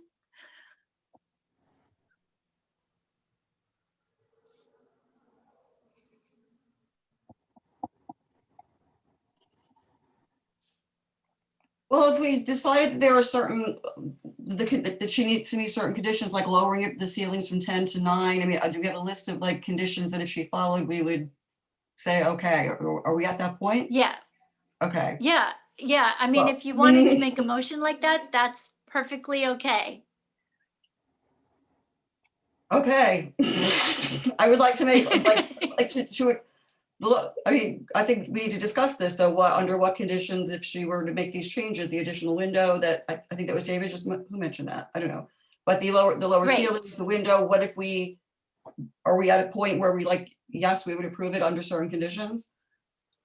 Right. I mean, that's what we Make a would motion. try is As if there's a parliamentary motion matter, can, and there was a So with those conditions, and then just see if there's enough votes to approve or deny. So that's kind of how this works. Otherwise, we'll be just sitting here all night. Okay, so can I make a motion to, we lower the ceiling from 10 to 9? The garage door from black to white, is that what we also believe, people? And the additional window, is there anything else we need to? Well, when it comes to I mean, the garage doors, if the house is that dark, then making the garage doors white has the same effect as, keeping them darker, so. What's the? Yeah, Ask a point of procedure I to the Madam Chairman, and maybe this is for Yes. Mr. Schmier. As a parliamentary matter, can we perhaps just move a motion, let's say to approve, and then amend the motion according to particulars that people would like to add? Because otherwise it will get cloudy, because there have been many different thoughts offered here. It's sort of hard to capture what is the consensus view, it seems. Well, Anything like our practice is usually that someone, let's say, would make a motion to approve the application, subject to the various conditions, that some of which were articulated. Oh, okay. And in Elizabeth's memo, for example, the utilities have to be underground, and a couple of other minor comments there. But usually someone would say, I would move to approve the application, subject to these revisions to the application, lowering the first floor ceiling, putting in the third window, having a color, and then after somebody seconds that, and you can discuss whether or not you all agree that all those conditions, some of those conditions should flow from the approval. That's usually how we do it. Will the homeowner have a chance to comment then on this discussion after the final resolution is made? Well, not after the final resolution is made. No, I think Okay. you have to have a sense of the applicant, as she has gone through the application, has made certain agreements or concessions to the board. And I think those are 4 or 5 of these things which would be mentioned. But then once the board votes on it, that's it. I mean, the applicant doesn't have an opportunity to debate or discuss those. It would be a board decision. You certainly could give the applicant, after the resolution is framed with the conditions, you can give the applicant an opportunity to comment on all those That's what I was conditions, meaning. and hopefully she would say, fine. But your job is to approve the application with the conditions you think are appropriate. Thank you. We could also, in terms of paint colors, we could make that an administrative matter after the approval, correct? Correct. correct. All right. So Carrie, so you made a motion. I'm new, I think I did, yes. Right, but yes, with those. Okay, so I would like to make a motion to approve with certain conditions. The guys helped me here. So we said we want the ceilings lowered from 10 to 9, the additional window, and garage door color TBD, to be determined, or? Right. So administratively determined. Right. Okay. Can I just make a recommendation? If the commission is able to determine a color now, I would encourage it, because I think that we have many applications that are always pending administrative review, and it kind of drags on. So if the commission felt strongly one way or the other, I would encourage them to make a decision on that color. Well, I would argue that because the siding is a dark gray, I think the garage door would stand out less if it were black than Right. if it were like white. Mhm. And I think the whole idea is to get the building and the garage to recede rather than stand out. If that's true, I would just as soon not see all the paneling and the garage doors, just keep them much more. Right. And so if they're really dark, you probably won't notice that. Anyway, So we're leaving it black, which but- is, do you want to just leave it black then? You could, I I think mean, so. if the building is that dark, I did not realize it was that dark. So, yeah. Would be that the panel, So could we talk about the panels of the door being plainer and black? to get it to recede. So what would you like? Is there like a 6-panel door or something? I don't know how you call it, but just, is there a name? So it's a little bit hard to see, but in our packet, there's a page with some different available designs, right, Brooke, for Yes. garage door? And that was just a certain brand, but I'm totally open to whatever you want. And just so you know, our copy of the packet is in black and white, so it's hard for us to tell the color. So that's what I think where part of the confusion came Oh, from. sorry. So maybe instead of an 8-panel door, a 6-panel door might be less fussy. Do they need to be paneled at all? I mean, And traditional doors would just be vertical boards. It just seems like we're kind of Well, I think because it's black, I honestly, and it's set back 25 feet from the property, I honestly don't think we're gonna even see it. So maybe the design 12 instead of the 13? It's more vertical, I think. It's so hard to say. yeah.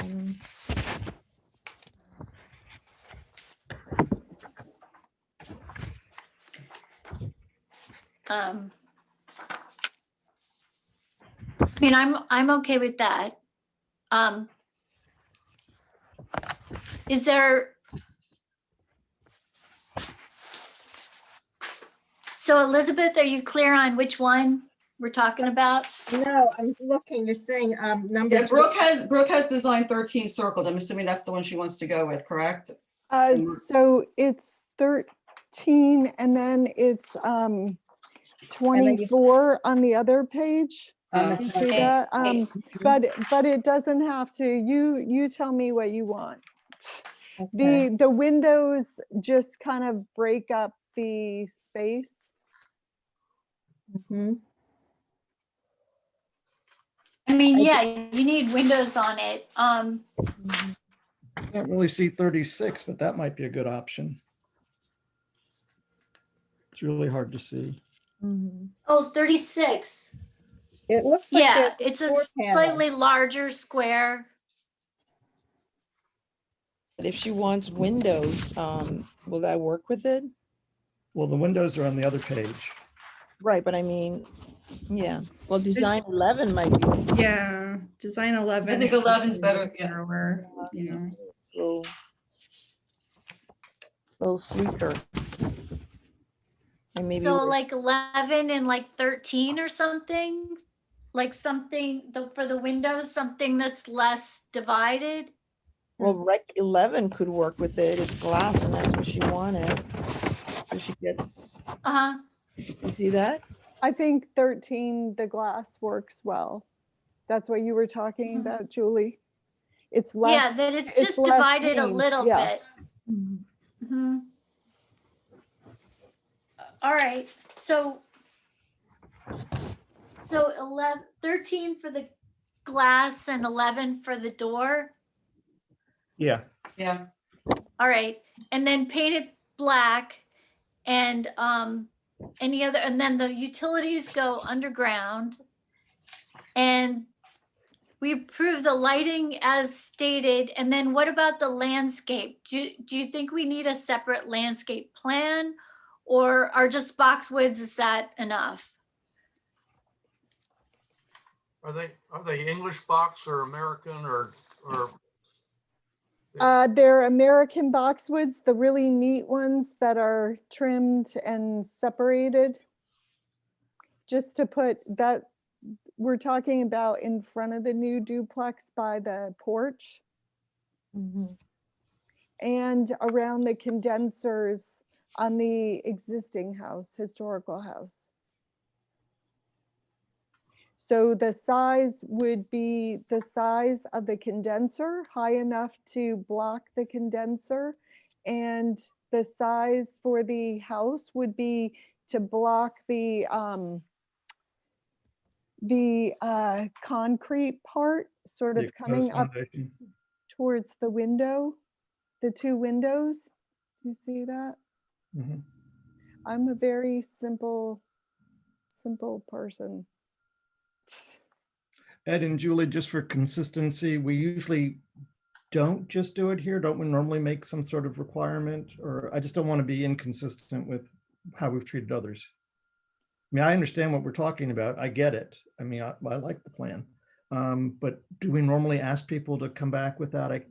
Seems like we normally do, and I just don't want to be. I think we're gonna have, if the ceilings are gonna be lowered, I think it's gonna change a lot of secondary things like the number of steps and and setbacks and all that sort of thing. I just feel like there are enough questions here that It's we should the have an 9-foot opportunity. ceiling is simply going to move it down 1 foot. It's not going to affect anything other than interior. Yes, I understand. Okay. But I think these types of changes in the past, you have delegated it for administrative approval. You didn't usually require the applicant to come back. Yeah. So as long as it's reflected in the resolution and the chair and Elizabeth are comfortable with it, it could go forward and be approved tonight. All right. So I think that's the full motion. Is there someone who would like to second that motion?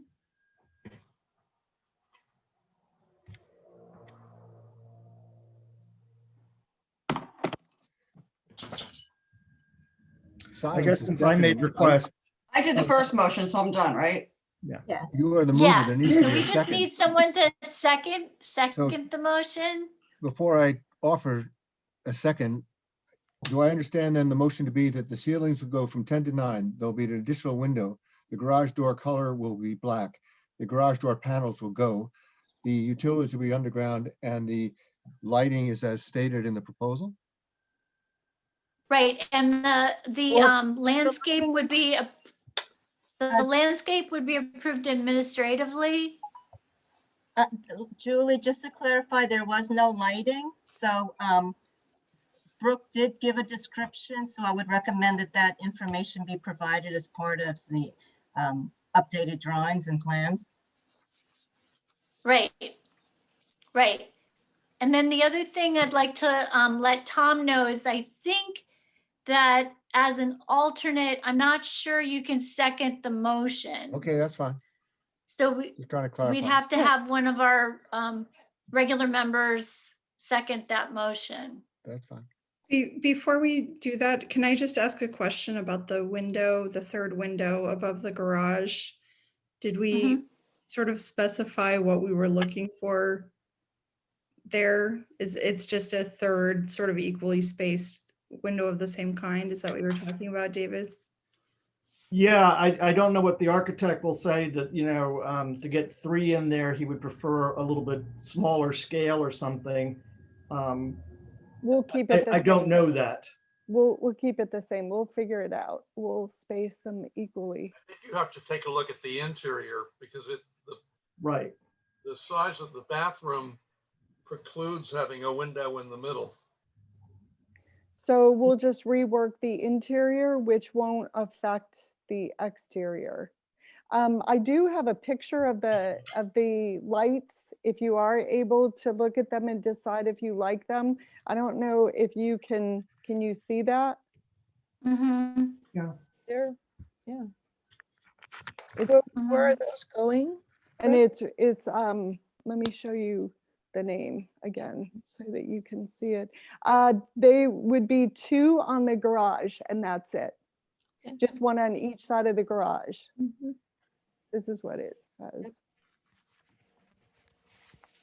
All right, that looks fine. All right, again, we're still waiting for a second. So I need either Elric, Roger, Shirley, or David. Oh, David, are you seconding? Yeah, I think since I made a lot of requests, it's fair for me to try and support this with a second. Okay. All right. So I think we're clear. Elizabeth, do you want to do a roll call? Sure. Ms. Capizzoli, Yes. Mr. Endersby, I think I'm gonna say no. okay. Ms. Satterfield, Yes. Mr. Shore, Yes. Mr. Shatskin, Yes. Ms. Campbell, Yes. Ms. DeSanzo. Yes. Okay, All right. Well, thank you, Brooke. Thank you so much. And so you'll be in touch with Elizabeth, and she'll let you know what we need to go Okay. forward. Okay, thank you. All right. Have a good night. Thank you. Good luck. Bye. Thank you. All right. We now have a presentation about the Witherspoon Nassau streetscape. I'm just looking for here it is. I'm going Okay. to promote the panelists for this. Thank you. So Julie, this good is night. the Witherspoon Street. Good night, Oh, Ed. thank you, Ed. Thank you Night. so much. Ed, before you go, Yep. I was wondering, hi, everybody, Deanna Stockton, Municipal Hi. Engineer. Ed, I was going to ask, because you do have so many new board members, if you could advise what HPC's role is on municipal projects in the right-of-way? If it varies from their charge in any other aspect? Yeah, it's a good point. The HPC role here is purely advisory to the governing body. In other words, when improvements are proposed for streetscapes, redoing the surface of a road, putting in lamps and so on and so forth, Stockton, who is the engineer for the town, will present those plans and will solicit your support or comment or input. But it's really purely advisory. It's not like a historic preservation plan approval that you just did. They're approving or not approving the capital project. So it's really to be helpful to to Deanna, her department, and the project to understand what the feelings are, what the recommendations are for the HPC. Thank you, Ed. Okay. Thank you, Ed. Got it. Good night. Good night. Good night. Hi, good evening, So, everyone. Do you want me to hi, just Deanna. launch into this, Julie? Well, I just want to make sure everybody knows that we did have a concept review a while back where, we had talked about gray pavers, rectangular shape, running bond, those, different sizes of the rectangles. That's been pretty consistent. So I just wanted to make sure the new HPC members knew that we had sort of discussed some of this before. I think some of that may have come with our Bank Street project rather than Witherspoon. Oh, okay. But anyways, so first I just want to introduce everybody that's on the Zoom meeting. We've got Tejal Patel. Some of you may recognize her. She's formerly our assistant engineer, but she is now working at T&M Associates, our consultant on the project. Ian Baker, our construction engineer, is also on the call. We've got Is there anyone else I need to bring in? Yeah, No. Elizabeth, we have Kyle Humphreys. Okay. And maybe I if you can see add him. Yes. Okay. And I don't know if Michael is in the waiting room as well or in the attendees. Yes, I can bring him in as well. Thank you. Please do. Yep. So we've been working closely with our planning department on this project. So both Justin and Michael Laplace, the planning director, have been participating in the project design and process. So if possible, Elizabeth, could you share the screen with us? Tejal has a presentation to provide. But as a background for those who have not been aware, we've been master planning Witherspoon Street for the entire corridor. The project started back pre-COVID in 2020. We got derailed on our schedule because of COVID. And so we expedited the concept development for the portion of Witherspoon Street from Nassau to Green Street. But just so you are aware, we will be following up with master planning activities from Green to Valley Road. And we've actually have funding for the Nassau to Green Street construction. We have a grant award from the state for that. We've also received another grant award for the portion from Green to Franklin. And then in future years, I'm sure we'll apply for another grant for the portion from Franklin to Valley Road. So this has been a high priority for us to really look at the 30-year outlook for Witherspoon Street and how can we reimagine it from where it is today. So Tejal, with that, I'll turn it over to you. Sure, thank you, Deanna. And I just want to, before we start, I just want to make sure that you guys can see my screen in here. Yes. Yes. Yep, looks good. Okay, right, good. All right, so I'm having a problems. I can't see my own screen, so give me 1 second. And I will advise while Tejal's working on that, in December, Council adopted an ordinance subject to approval from NJDOT, the Department of Transportation, to make Witherspoon Street permanently one-way northbound from Nassau to Spring. So that is incorporated into these concept plans that TNM has submitted as part of your package. Okay, I'm going to try one more time. Thank you, Deanna, for the patience. Thank you so much, everyone. Can everyone see my screen now or still no? No. No. Okay. I can see you.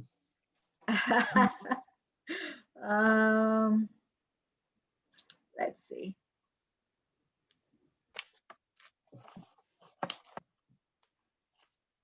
Now? Yes. Yes. Yes. Still having a problem. I don't know why. One more time. I'm really sorry, guys. Really, really sorry. We see your directory now. I know you do. Okay. Looking forward to seeing your email. So sorry. And I've lost Zoom too, so I don't know what's going on. Alt tab. Try that. We can still hear you. Alt tab, you said? Mm-hmm. We do see your screen just with nothing in it. Yeah, I know. Stop sharing. You know what? One more time. Sorry.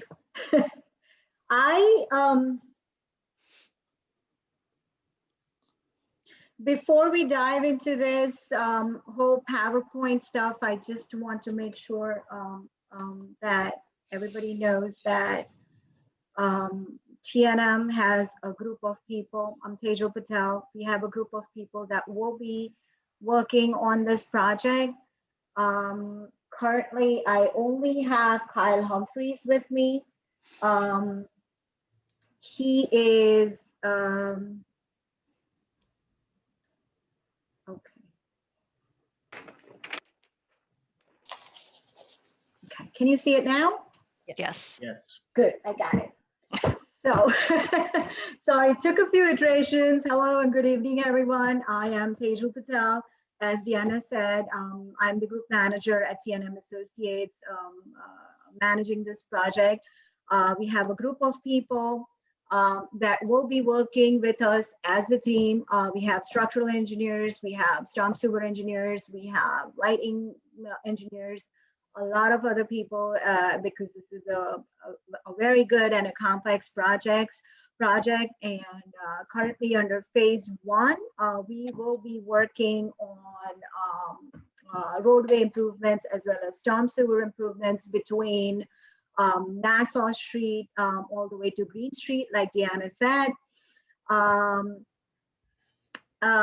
With me, I have Kyle Humphreys today. He is designing the storm sewer improvements. There are several other components of storm sewer improvements that are included in this presentation, and he's the best guy to present views on that. So, okay. Basically, the primary goal of this project is designing the roadway itself, improving the ride quality, streetscaping, and safety for motorists as well as pedestrians. We have come seeking your advice here to reinforce the historic character in the selection of streetscape elements. We want to create a seamless and flexible outdoor public gathering space, which was resonated in many meetings that we kind of had with Princeton, other stakeholders, residents, the business owners. And then we also wanted to create some gateway features for this project. So we distributed a concept plan. I'm not sure, Deanna, did they get a whole concept plan or just the two, the 24 by 36 sheets? They got the memo as well as the large concept plan. Okay. So in order to create the most appropriate and the effective concept, we, along with Princeton Engineering Department, we initiated a concept development study with a set of, I would say, common themes that were distilled from, again, stakeholders, including the residents, merchants, Princeton Planning Department, New Jersey Department of Transportation, your mayor and council. We also met with some members of HPC. I think they were all members at that time in 2020. You have a new team here. But we met them on, I think, October 12th, 2020, yes, to discuss an outline of the possible streetscape components and installation of green infrastructure within the project limits. Because I would say that because I have worked in Princeton, I know that Witherspoon Street has its own unique collection and combination of buildings as well as public spaces. Our concept design aims basically to reflect and convey its historic character as well as the accumulated patina that you have throughout the project limits for phase 1. So if you have the concept plan, what we are trying to do is, first of all, install concrete pavers, the first block itself between Nassau Street through Hullfish. Will include concrete pavers within the roadway, which is the vehicular cartway, as well as the parking bays and the sidewalks, right? So what we did is, if you look at the concept plan, we narrowed the roadway to one way with about 23 to 25 feet plus or minus cartway, and we expanded the sidewalks and alternated the parking bays according to the recommendation from Princeton Engineering Department. Actually, it was Deanna's ideas about these alternating parking bays, which I think works very brilliant. In my memo, I have included some selection of the concrete pavers that Princeton Engineering Department and Princeton Planning Department picked from several choices and several manufacturers that we send them catalogs in sizes and colors and shapes. And I think it was decided collectively that the first section, the first block itself would have concrete pavers in the roadway, and then from Hallfish all the way down to Green Street will be asphalt roadway with parking bays and concrete pavers and concrete sidewalks. So I have, in the memo, we recommended several sizes, several finishes, preferred patterns, preferred colors. So the way we do this here is we go by the vehicular load that you're gonna have on the roadway to select a paver size and a paver finish. You want a better paver finish so that it lasts longer, has a PSI of, and the paver should have a PSI of 8,000 or more compressive strength, you know. So we recommend 6x12 or 4x8. Actually, I also included an additional paver size in there, which is 2.5 inches by 8 inches. It is called a Capstone paver. It is installed at Princeton University. And it is the same. I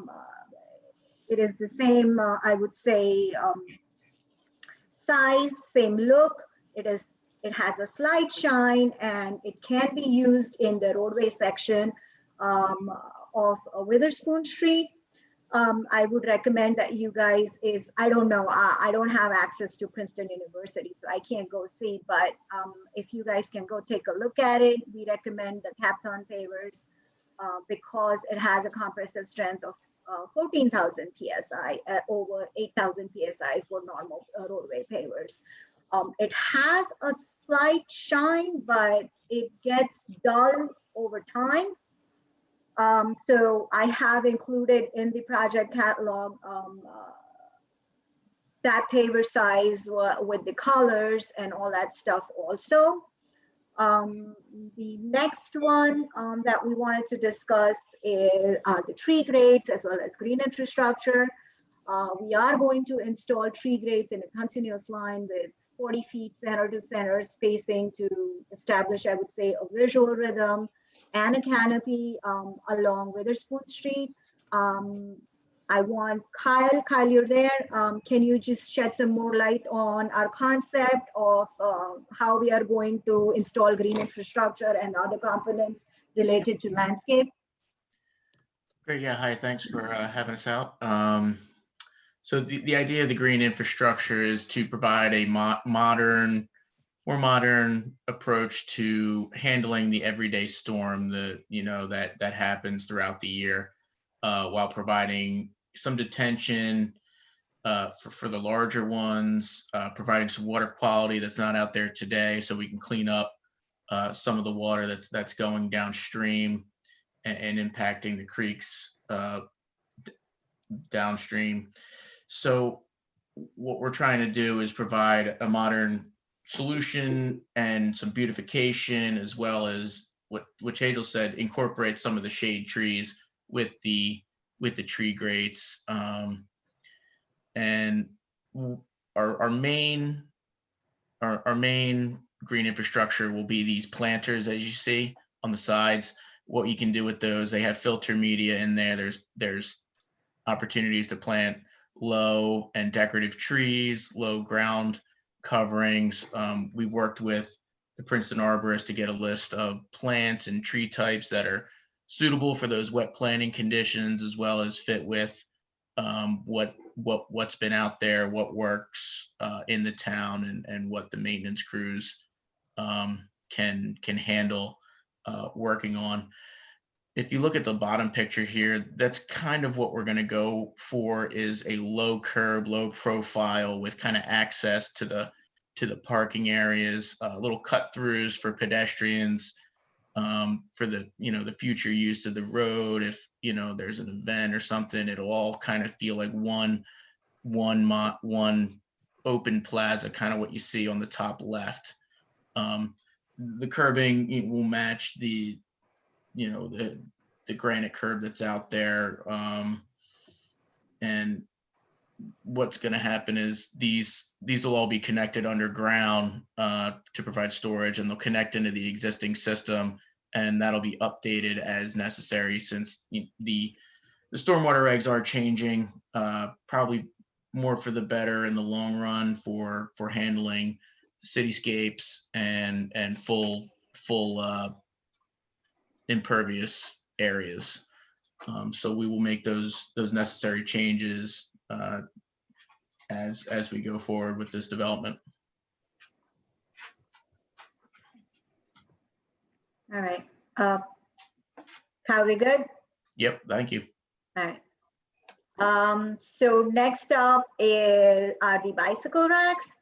So we are proposing similar kind of bicycle racks that you have already installed on Witherspoon Street and I think on Palmer Square. In our concept plan, you will see that we have shown bicycle parking in the northeast corner of the intersection of Nassau Street and Witherspoon Street. The entrance of the two-lane yard in the location of the bicycle parking at Jade McLaughlin clothing store, as well as the northeast corner of the intersection of Hullfish and Witherspoon Street, and if possible, at the entrance of the Princeton Public Library. So we've recommended several types of manufacturers: Darrow, Duogard, Brasco International. They'll all be made with the similar, they'll have the similar look that you have currently. All will be aluminum with round inverted U style. Again, these reflect most of your Nassau streetscape design standards, so it will look more homogeneous, with your Nassau streetscaping guidelines. And they either will be mounted on the surface with like these anchors and stuff, or they might be rail mounted depending upon where you're installing them. They will be rail mounted if you're installing them on the roadway, on asphalt, and if you're installing them like this picture shows on a concrete surface, then they will be bolted with a base plate like that. And we will be using the black powder coated, yes, which is what's required under the Nassau streetscape. Correct. So thank you, Deanna, for that one. I almost forgot that one. Then the bus shelter. There is an existing NJ Transit bus stop. It's just a sign, which is located at the far side of the intersection of Witherspoon and Paul Robeson. We are proposing that this bus stop will be relocated approximately 50 feet north of this existing location. I think because there is a limitation on width of the available sidewalk and grass strip, and because of the proximity as well as orientation of the underground tenants that you have in Princeton Cemetery, it was decided that the best alternative is to install a bus shelter in front of the decorative fence, utilizing the space that you have with a minimum footprint of bus shelter, which would be around 11 feet by 8 feet. It is going to look very similar to the Nassau bus shelter, the flagship bus shelter that you have installed on Nassau Street. The specifications will be similar. We will not be able to install, we may not be able to install a bench there within the shelter because of its narrow footprint. So we are suggesting either you use a lean rail or a lean bar like that, because the bus shelter has, I would say, round posts and stuff like that, the lean rail looks better, than the other one, which is, you can see here in the picture, it's LR-CO-8. Again, it will be powder coated, it would be bolted to the ground. If there is a possibility of installing lighting, I'm not sure, Deanna, does the existing bus shelter on Nassau Street have lighting? I can't recall. I think it Yeah. does have a solar panel. Solar light. It has a solar Yeah. light. It So has a that s- will be, yeah, I think then we will do similar on this one, do a solar light for this one also, if that's okay, with Deanna. Yeah, that's it. That's regarding the bus shelter, and then the street lights. Now, I think we met on Tuesday, January 15, with Princeton Engineering Department, Planning Department, Public Works, as well as members of council regarding the ownership and maintenance of the street lights that are to be proposed on Witherspoon Street. And we strongly suggest that Princeton install PSEG's street lights. They offer a complete dusk to dawn outdoor lighting program, which includes a variety of poles, luminaires, brackets, with LED options that will be maintained by PSEG. And I think it was a unanimous decision to install PSEG owned and maintained street lights. We refer to Princeton as to which type of street lights and luminaires to be used and installed, as well as you guys. When I say Princeton, it's HPC and engineering department and everyone else. I have several websites in here. They were also noted in the memo. Diana, do you want to go over, do you want me to open these websites and show them the available options, or how do you want to do this? Elizabeth, I think that would be helpful for us, but I look to you. I know you have other items in your agenda. So if you're fine with us opening up and showing you details of streetlights, that would be helpful for us. Oh, you're muted. I think we should. Okay. Yeah, Thank Julie, you. Yeah. whatever you want to do. Let's go ahead and look. Okay. So let's start with the decorative pole, and I'm gonna tell you guys what PSEG told us. Usually what we want to do is to select a pole with a luminaire that comes from the same manufacturer, because sometimes the pole will not adjust to the luminaire depending upon the size. So I recommend that when you look at these, so the way to look at these is when you're looking at a luminaire, they tell you which, so this is like halophane manufactured luminaire, so you want to look into the poles that are manufactured by the same manufacturer. We have several options in here. Can you see my my screen here? No, we still see your presentation. Okay, so maybe Deanna, you wanna show yours, because I don't think I can show. I only have these two screens. So. Well, I think you can close your presentation, stop sharing the presentation, and then share the. Yeah, that way. Yep. Yeah. All right. Well, while we're waiting, I have a question about the bus stop. We were told that there were problems with people running into the bus stop. The walls, the clear plastic or glass, people were running into it. Is this one going to be etched too, or is there some way that people will know that it's enclosed? Yes, we will have the same etching that was put on the Nassau Street bus shelter. It's the same etching that Princeton University is also going to put on the new bus shelter over on the university side of Nassau. So yes, that's become the standard. All right. So are they running into the newly installed bus shelter? Is that what it is? Yeah, pedestrians are, the glass is so clear, people have run into it. Oh, okay.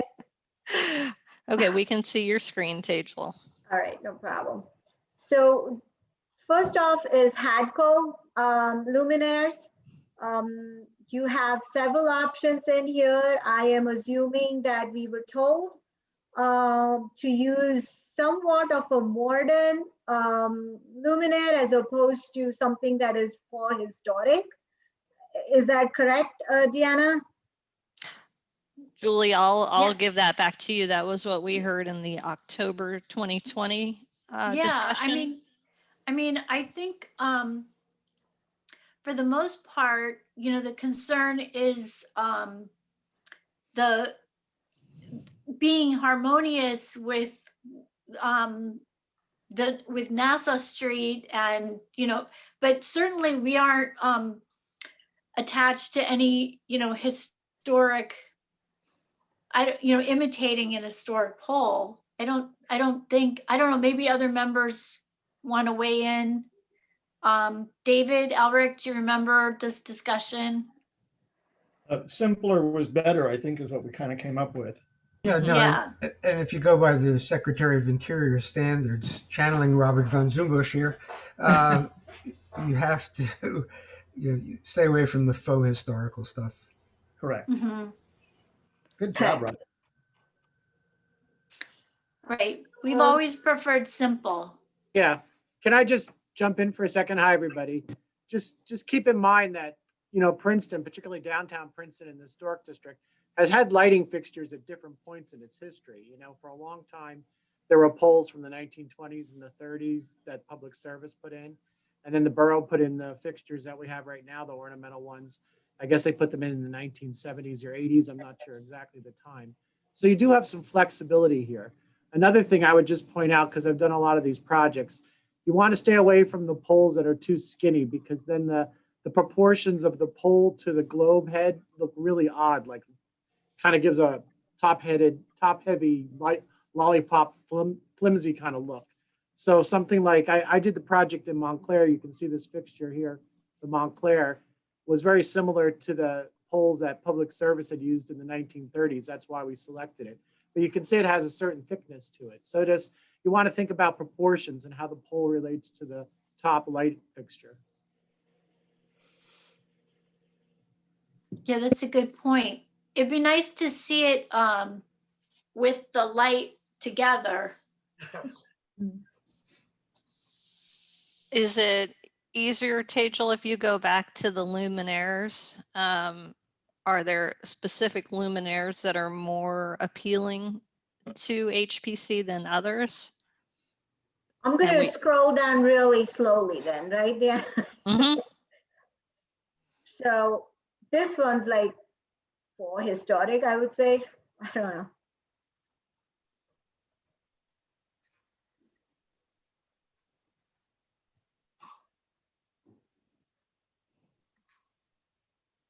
Do you have the halophane models that are being used? Oh yeah, this is halophane. Okay, so that Granville is something that a lot of towns have used. It's a simple prismatic globe that it's sort of a tulip shape, similar to the ones that were originally on Mercer Street and on Stockton Street and downtown originally. And there's another one. If you keep scrolling down, you can see that Granville Premier has a finial on it. That's been used in a lot of places. How do those work if we have second story residential, Michael? Does depends it on the have a height of lot of No, kinda they're aerial prismatic. light? They're prismatic and they shine the light down. You can also get a solid cap to fit over the top of them below the finial. And I think that's really more an issue of how tall your pole is. You know, you don't want to get taller than 12, 13 feet because then you're getting into the second story. So we have to, I think that was probably some of the thinking of the original. The borough fixtures that you have now are rather short. I think they're like 10 feet. And they may have been thinking that they didn't want to shine into the second floor windows.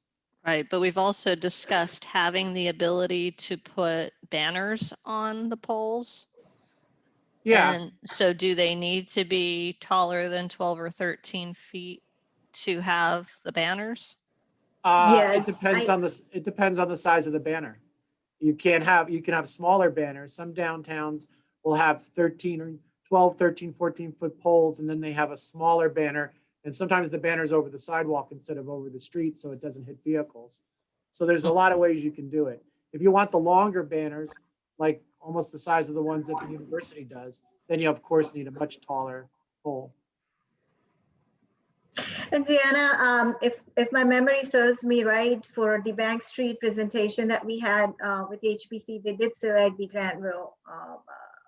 That was their original choice for Bank Street, and then we decided we were not going to install them because we didn't have the space. So Right. Yeah, I mean, if the HPC thinks that it's simple is probably the best way to go, I think you probably want something like that where there isn't a lot of detail that distracts the eye. Mm-hmm. And then is Cooper lighting, I see, another option? yeah, Cooper lighting is another option. I mean, the Epic Large and the Epic Medium are sleeker, facing down. It's up to you guys. So that's the range of the PSC&G offerings for the Luminaire. Okay. Right. So if you were to select, say, halophane, then you have to Select the halophane pole. correct. Right. So, Right. I mean, So if we some do go on the other poles, but you know what? If you stick with a manufacturer, that is what the PSCG was saying, then you cannot go wrong. They'll fit on the luminaires, on the poles eventually. So yeah, I think this one's more sleeker, the Contempo one. Right, but Michael, what you were saying is that if it's too narrow, then the fixture looks oversized. Yeah, I've seen installations where they pick a very slender pole and then they go with a bigger luminaire on top, and it looks really odd. If you think about pictures you've seen of street lighting from particularly the early 20th century, it was a pretty substantial pole, not unlike the Montclair fixture. Because then if you don't want the globe to be overbearing, it just design-wise, it's not the way street lighting was developed, at least in the 20th century. I think it's important then that we see them together. I mean, we have to make that decision with the pole and the fixture attached.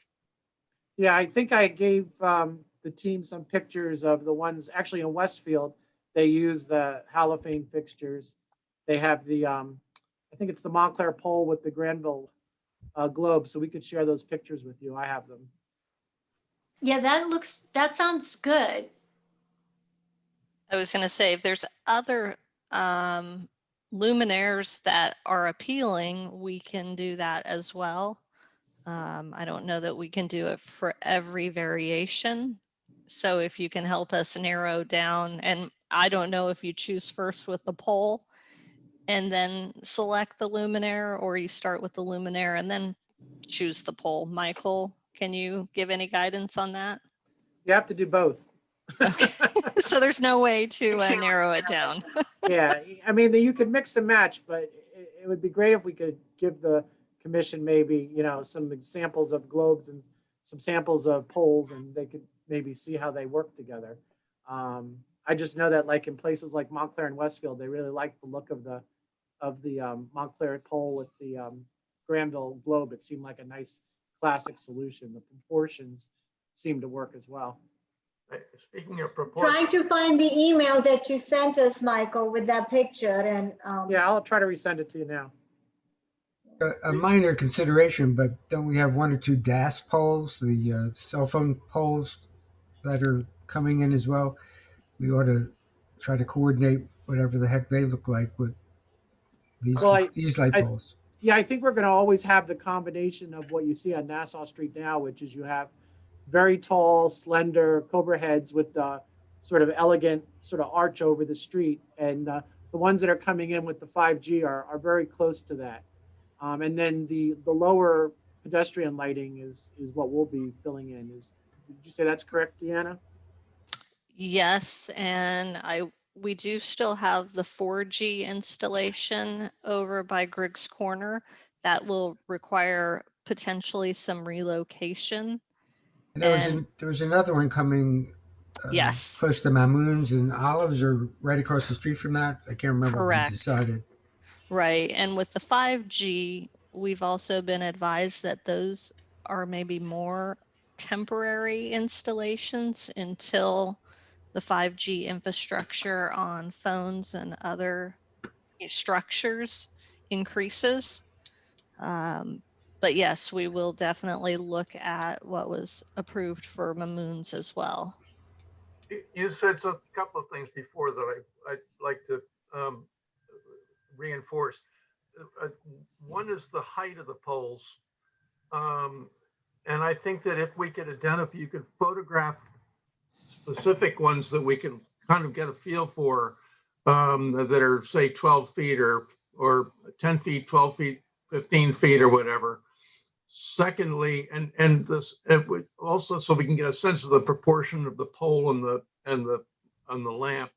The other thing you said, Deanna, that I thought was helpful was that if possible, these fixtures, the lighting fixtures, should cast light only downward and not into the upper floors of the buildings. And we have in selecting the globes, the upper fixtures, we should be cognizant of those which are adaptable to satisfy that requirement. Okay, good I think it feedback. sounds like start with globe. Yeah, I agree. I think globes are the way to go. I mean, the Grenville looks good. So I was trying to pull out the picture that Michael has sent us. Can you see this picture that I'm trying to share, or you still see the website? No, stop share and reshare. Stop sharing and reshare. I finally found his email, so. And if somebody knows how to do this differently on Zoom, please educate us. Yes. Going back, I'm so used to using Teams and Remo that this is still different. So this is a picture that Michael's talking about. This was in Westfield. The luminaire looks like gravel. It just cuts it off, but this is the picture that he sent us. What height do you suppose that pole is?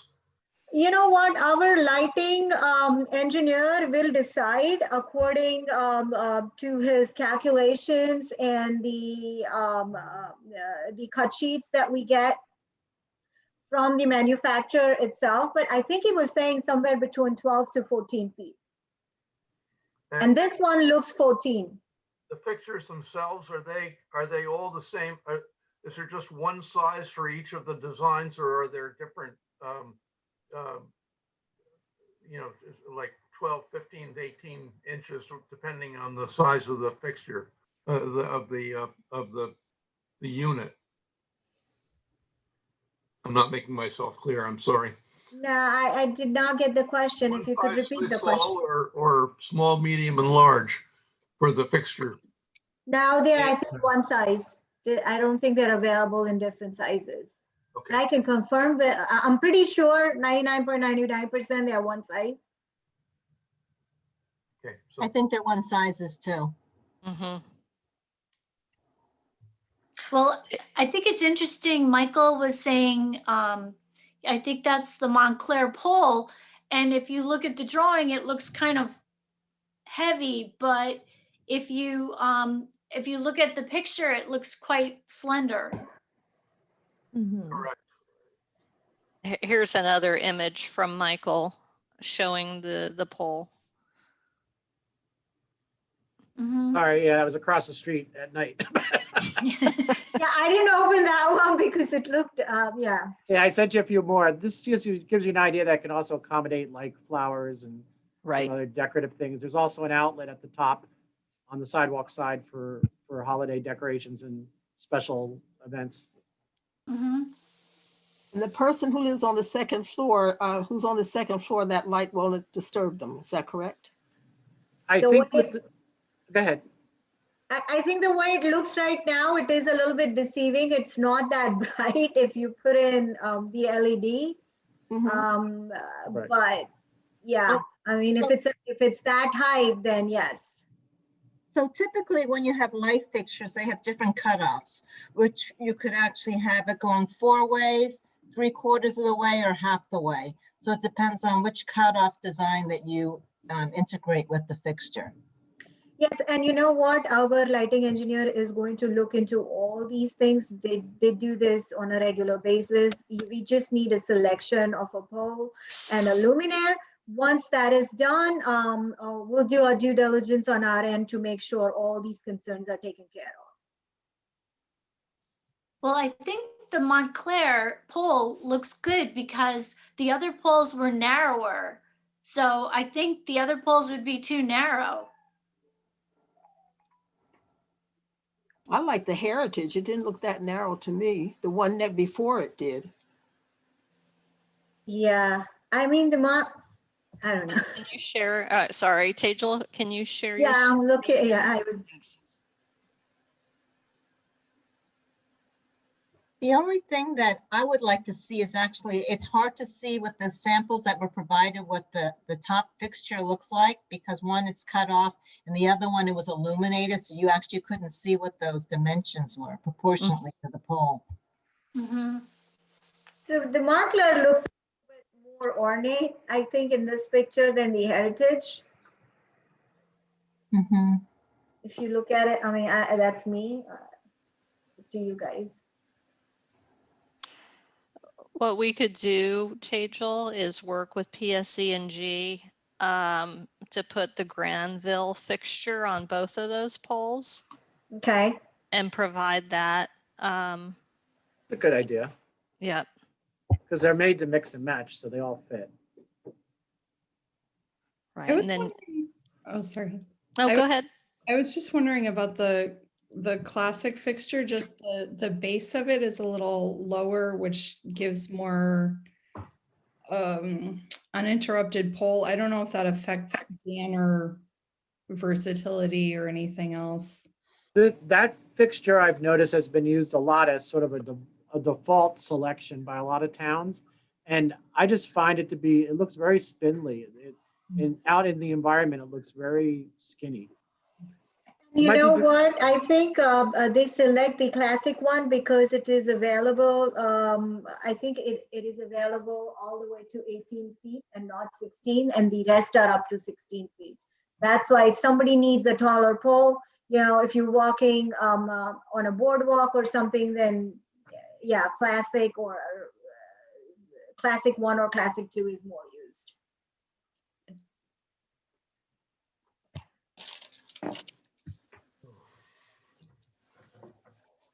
Okay, so we can pair the Granville with Heritage and Montclair and provide that back. Yeah, and you know what, Deanna, if I find somewhere, I'll do a Photoshop myself. I mean, I don't know when PSCG will come back, but I'll Well, you know ask what? them. We could talk directly to Halophane. I know an agent there, and they can make Yes. up drawings. So, because you need to see the pole at the right lengths. You know, these cutoffs give you a different impression. That's great. That's helpful. And you know what? I think John Dean from our group will be able to do that for us because he does this all the time. So thank you, Michael, but I think we'll be able to. Okay, yeah, let me know if you need anything. Deanna, I know that our friends from the university have a hard stop at 7. Okay. I know we still need to have a discussion on the pavers. And I'm wondering, Julie and Elizabeth, if we could have a subcommittee to work with, if that's necessary, to help us with the color choices and alignment of pavers. We've tended towards the gray tones because that is what we were looking at with the Nassau streetscape. But we are not color specialists. And who I was going to say, was that Frida that's a color specialist? We would happily work with somebody from HPC to help us on that color selection. and as well with the sizing and the orientation of the pavers. So Deanna, the way Unilock pavers told us to select a paver was to select the finish first. That's how I have put everything in the memo. Select your architectural finish first. The Umbriano, the Senzo, and the CDs are the ones that you can use in roadway. And then the premier finish is the one that you want to use on your sidewalks, pedestrian zones, okay? So it's not that you cannot use the Umbriano, Senzo, or CDs finish in the sidewalk or pedestrian zone. It is just that finish is more, it's a little bit expensive, but it is more stronger, like, you know, it lasts longer. It's for the vehicular loading. So that's how you want to select your pavers. First, select your finish, then select your colors, and then your sizes. So Now, do you guys have any actual samples, like physical samples? So the way, if you want, I mean, there are so many colors. I can ask for samples. The guy from Unilock said that first pick a color or pick a tone, you know, pick a finish, and then I can send you everything that you need. If you want a sample for every one of them, I can send them to you. But I guess Deanna was, we were leaning more towards the gray tones, right? Correct, based on the Nassau streetscape. Right, which I think makes sense because you don't want to deviate that much. I mean, I think it would look really weird. So, I mean, maybe they could send a couple samples of the gray tones. Do you want a sample for each type of finish? I would recommend you see a sample for each type of finish so that you know what you're getting. And then, yeah, I think it's great to put a subcommittee together. And, you know, it would be great if Frida could be on the subcommittee since she's an expert. Subcommittee for the pavers to select. The materials. Yeah. Yeah, sure. And maybe David, I don't know, because you're familiar with the other choices. Yeah, and I've done a lot of downtown work. So let me. Yeah. So, and I can throw myself in there too, and then we have a subcommittee. Okay. Sounds good. Thank you. Thank you so much. Deanna, can I just ask a larger contextual question? Yes. How does the ultimate design comport with the on-street eating now? Are we just assuming that in a number of years that's going to be gone? Or how does it all fit with what we have kind of put together because of COVID? Sure. Tejal, can you zoom in on our overall plan? I know we really didn't present that in this session, but you do have them before you. Yeah, sure. The idea is that we are creating more kind of pedestrian gathering spaces. And so a long-term vision is that we would keep the outdoor dining and consider permanent structural changes potentially to support the outdoor dining.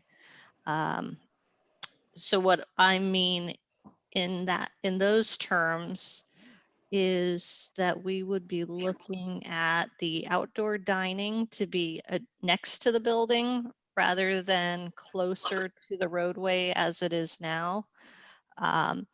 And looking at opportunities to potentially have a larger awning structure that projects from the building that could have permanent heating attached to it to extend the outdoor dining period, similar to what you see in New York City. It's also included in some of the slides of Tejal's presentation. So we think that it will just add that much more activity and vibrancy to the streetscape. If that could be considered, we do have the consideration that a lot of that is within the public right of way, because for the most part, our jurisdiction ends at the front of buildings. And we would have to work with zoning and administration on a licensing process. But it's something to continue that the vibrancy that people saw over last summer. We would like to have further conversations about something like that. Did that Thank answer you. your question? I think so. I mean, Okay. to me, this is a quantum historical jump. I'm not saying I'm opposed to this, but this is a break with the past. And you know, I'm keeping that in the back of my mind as I'm going through this. I you know, Witherspoon Street's always been dirt or asphalt, as far as I know. So I think we have to keep vibrancy alive, because that's a through feature of the street. And I'm open-minded, but keeping one foot in the past. Yep. Right. It's always a balance, because we're also always building on to what Princeton is. Heinz Plaza was a dramatic change. Agree. As was Palmer Square. Agree. I think No, that's why, you know, that's, I'm not saying, I'm not at no, but I'm just cognizant of the fact that it is a big change. Yes. first- Yes. And go ahead, Elric. Just that the first paving of Nassau Street, which I think was 1916, it was wooden blocks. And they had problem because there were still so many horses in town. And they had to have somebody clean up after the horses. And it's a good story about that. I won't share it now, but this is one of these times when I feel like Princeton is bucking up against becoming a city. And this is a city landscape that we're looking at. That's tough for me. I'm just a hometown kid, and it doesn't feel right. May I ask a question about the maintenance in that regard of Engineer Stockton? Two questions, please, about the pavers. What will prevent any discoloration from tires on the pavers? And what will also prevent any repair issues? The image I have in my mind about pavers is the junction of down on State Street in Trenton, where it's just a disaster with the pavers. And then the repairs subsequently done get tarred over, and it looks like somebody who's got all their teeth knocked out. How do we avoid that? Is that factored into your thinking? Yes, definitely. Actually, you can see that occurs too on a lot of our brick crosswalks in town. Right. And then we've actually gone through and started to remove them. I will direct some of the answer, or maybe all of the answer, to Tejal, because she has been doing all of the research on this, but that is a concern for us, that it's able to be maintained, because you will always have utility companies that need to make utility cuts in the road. And how do you repair that and have it look the same? You know, with any material that's challenging, asphalt, concrete, you'll still have those issues. But Tejal, how about if I turn it over to you and you can answer the two questions? Can I just jump in while Tejal thinks of her answer? To the chair, our reps from our friends from Princeton University have to leave. So I don't know whether we need to reschedule wayfinding, but I don't want to leave them hanging. Right. I don't know. Elizabeth, how first of all, how pressing is it that we do review this? And is there any way for Deanna to come back? We're more than willing to come back from our side. That's not a problem. We do want to get through the process because we do have to submit to the state for approvals. Mhm. But we'll also be working with the subcommittee, so I think we can keep the progress moving. I have one question. The paving and the bicycle racks and the lighting, does that finally go all the way down to Valley Road?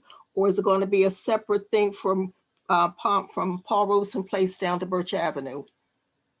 Because we always get, that part of the street has been neglected for so long.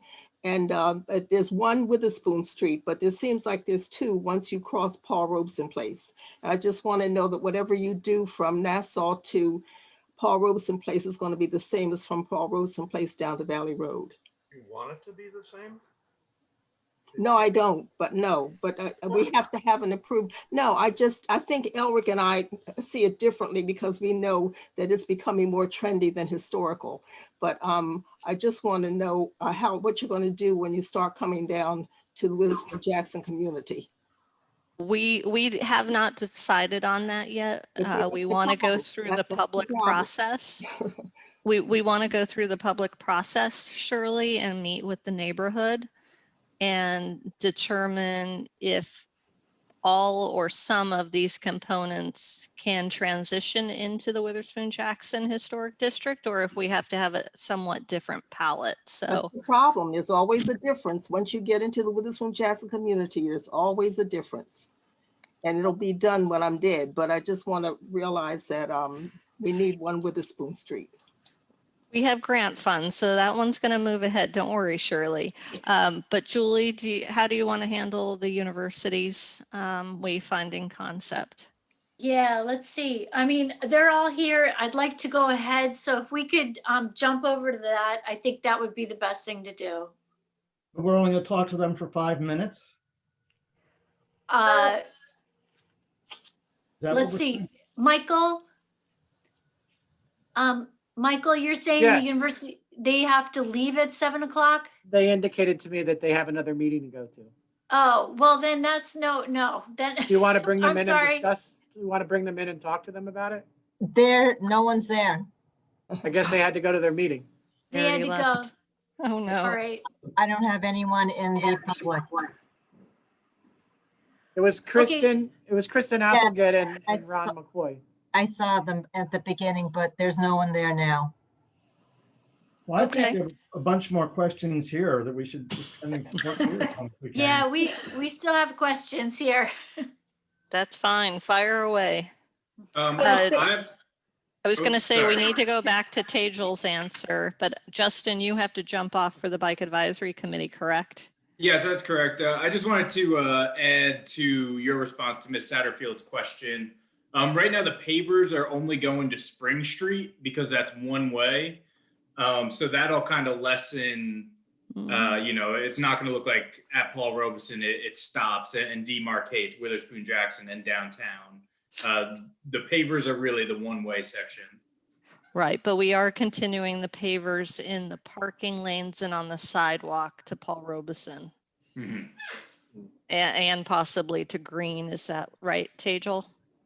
The pavers in the roadway will stop at Spring Street, like Justin said, according to the concept. And then the pavers on the sidewalk and the parking bays, which would be similar, will go all the way down to Paul Robeson Place. And that's it. After Paul Robeson, I think it was all concrete sidewalk. But it was always our intent when we get to the phase that's north of Paul Robeson and Wiggins to involve the community and the neighborhood in the design of that part of Witherspoon, correct? I mean, that's what I always said. So, yes, that'll be designed with community input. Yep, and I'll be working with T&M to set up that schedule of public meetings. This spring, I think we should jump into those because if there are any modifications from Paul Robeson to Green, we can get that accommodated into our design. And Julie, I have to say, I have to go the same place that Justin's going. Okay. All right. Thanks, David. All right. Julie, well, what I can take notes on Justin's behalf, so. Oh, thank you. Thank Sure. you. I just wanted to say that since we have a subcommittee, what I think we could do is go over some of the details and then give a full report to the commission in February, and then go over this again, because I think there's too many unknowns right now. I think we're just kind of grabbing at whatever we see, and there's some of it needs to be more defined before we can get to specifics. So I'm saying, I'm asking you permission, if you want to, what do we need to give you to select some of these? I understand the street lights, okay? We have a direction there. The pavers, there was a question regarding the life of the pavers and the way it looks when you have vehicular traffic on it. And that's why the manufacturer was suggesting that you do an Umbriano finish on your pavers. It is an extra finish, which is palatable, durable. It has a factory seal on it, and that is an additional cost to it, but he says it's worth it and improves the life of the pavers by 20 years. Now, if you have oil that is coming out from your cars that are traveling to and from that road, then that's a different case. You know, there's some amount of maintenance that will be required in terms of cleaning those pavers by the Public Works Department. But the Umbriano finish is a factory seal on the pavers that has been used. And there are several case studies. I have put in a link on the memo that shows you kind of all these case studies where these pavers have been used. So, I mean, that has been recommended by the manufacturer, and that's why I was saying, I told you guys that first select your finish and then select your paver size and color. And I say, Well, going back to both Elric and Roger, I think there's a question of even surface material to begin with, whether asphalt or pavers. But then on pavers, questions like there's a lot of service that happens on this street. There are a lot of restaurants, a lot of deliveries, a lot of lift gates banging down onto the surface. And then there's that whole thing with the all these restaurants having their trap oil or cooking oil removed and little spills and stuff. I'm really wondering if we're not setting ourselves up for kind of a hard to maintain look that was fancier than just plain materials would have done for us. And we're having a lot of other improvements at the same time, all this landscaping and new street lights. You know, maybe we're just trying to go a little too grand for what was just kind of a working street. I just worry we're trying to do this so quickly, and I don't even know if pavers are the right choice. So what we're looking at moving ahead is that potentially in 5 or 10 years, depending on the community, that potentially Witherspoon Street could be closed and become a pedestrian plaza. So the idea, yeah, I mean, when you look at the survey results of from the community of the variety of options we provided for this roadway, I think it was #1.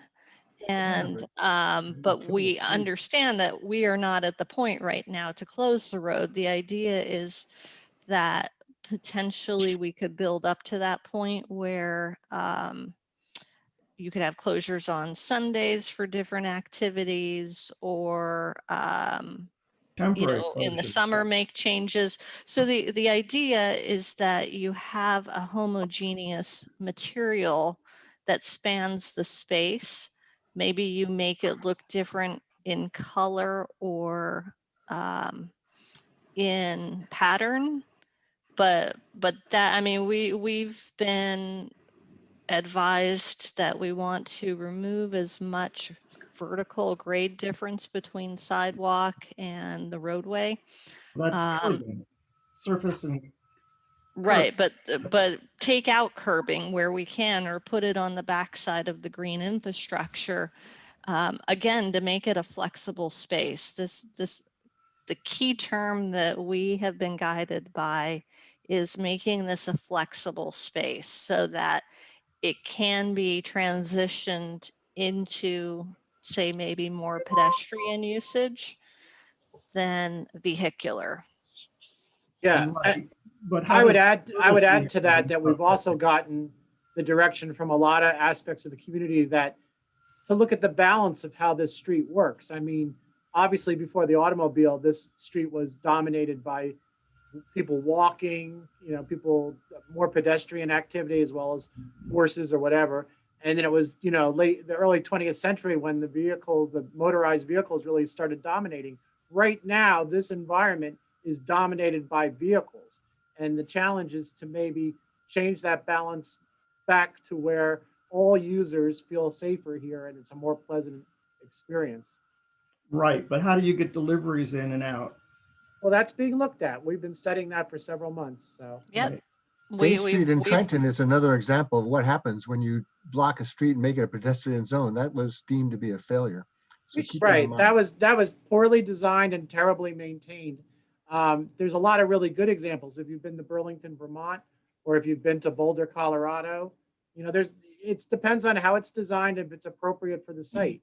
But wouldn't you say we're years away from having it become this pedestrian space? So to David's point, like it's going to endure a lot of wear and tear. And is that the proper material, considering all of that?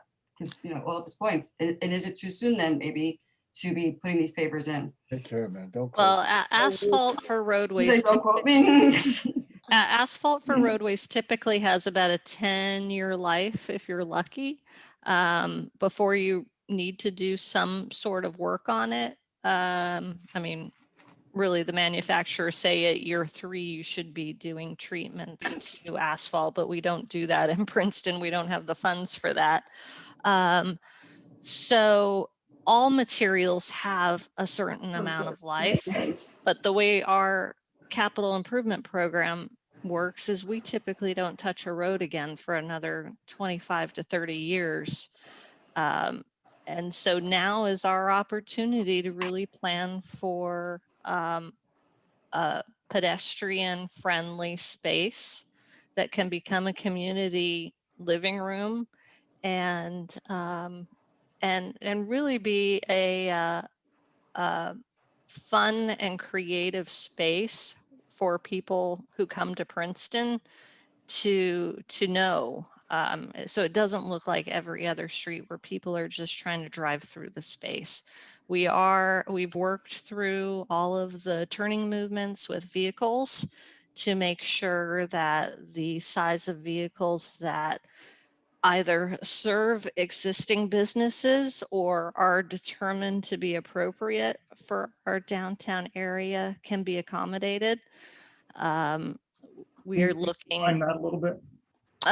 So we have done a survey of the different business owners to determine what size vehicles come through this space, and as well as working with the fire department vehicles.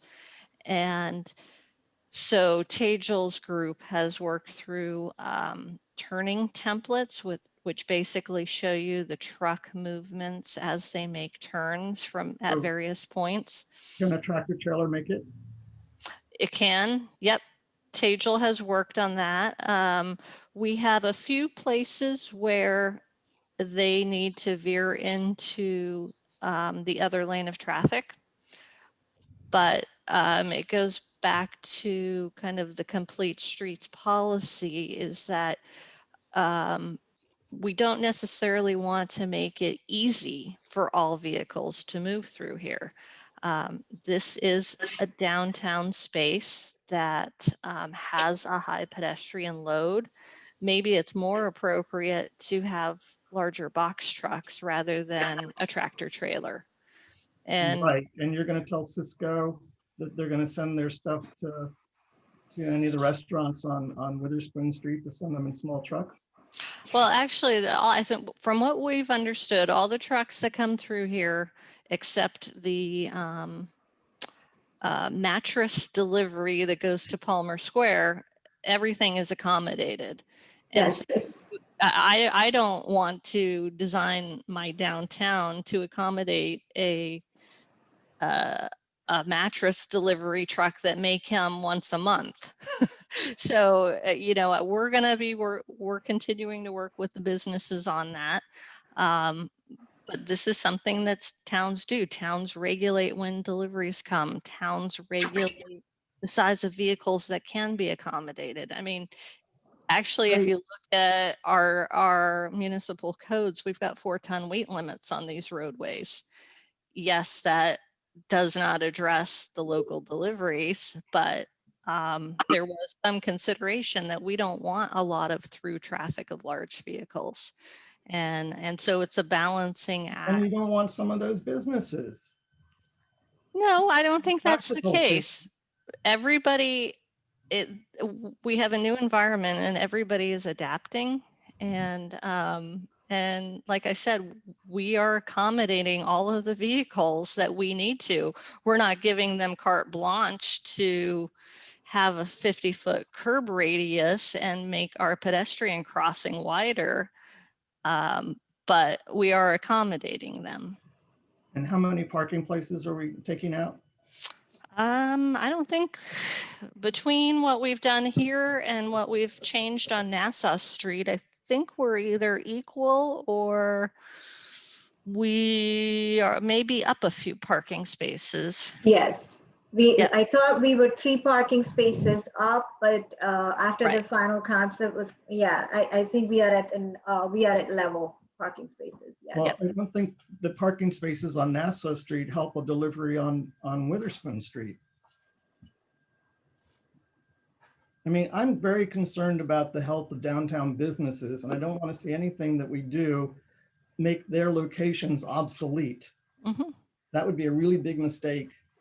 And, you know, just turning races. I mean, have you noticed the size truck that delivers milk to Starbucks on Nassau Street? That's just Starbucks. Mm-hmm. What about the size trucks that come for the bigger restaurants on Witherspoon Street? Yep. Yeah, we've accommodated them in this design. We'll be losing parking spaces at Griggs Corner because there's going to be a building there. So we'll be losing those parking spaces. Are they going to start coming down the Witherspoon Jackson community and parking on our streets like Quarry Street and Green Street and Lytle Street? Because that's what's happening now. Right. And that's where we look at the regulations that are in place. I know the Permit Parking Task Force has been working with the Witherspoon Jackson neighborhood to look at that. And we're in coordination with those efforts to protect our neighborhoods. And what about with what we were told was going to happen with the new hotel with the traffic coming in and out of their garage, and actually that their dumpsters were going to have to be wheeled out to the street for emptying? I mean, we're talking about parallel streets that are going to have a lot more traffic and a lot harder to navigate. Mm-hmm. I don't know all of the specifics of the hotel application, like the dumpsters. I would have to check on that to give you an answer. I believe that was what was presented to us. Okay. But yeah, we've been coordinating. Our traffic engineer that has been working on this Witherspoon Street project has also been reviewing the application for the hotel. So it's all coordinated, and they have looked at various mitigation measures that could be considered. Mm-hmm. But yes, it is. We are looking at the whole area. Mm-hmm. Yeah, I just think that, you know, it's regionalism, especially in traffic in Princeton. And we had big discussions about that regarding the redevelopment of the seminaries properties, which are only a couple blocks away. And it's all connected. Right. And just curious about, you know, I guess seeing the bigger picture and talking about some of these options of mitigation before a lot of money is spent. It just, you know, in this time when budgets are going to be so tight anyway, it's worrisome. Mm-hmm. I was taken by the comment made earlier about trendy versus historical. That gives me something to ponder as we go forward here. Thank you. Well, I think that we should at least set a time when the subcommittee can meet and get more information and then report back in February and make this an ongoing discussion, because I just don't think we're gonna finalize all this tonight. Yeah, I guess Correct. that's my point. I'm afraid of getting to the point where we're down to just a couple of decisions by the subcommittee, but there's like bigger issues still on the table. Before we let So these good folks go, can I just offer my thanks to them for putting in so much thought to this? It's a very detailed piece of work and very sophisticated, so it helps me to understand what you're trying to do. I appreciate that. Thank you. Thank you.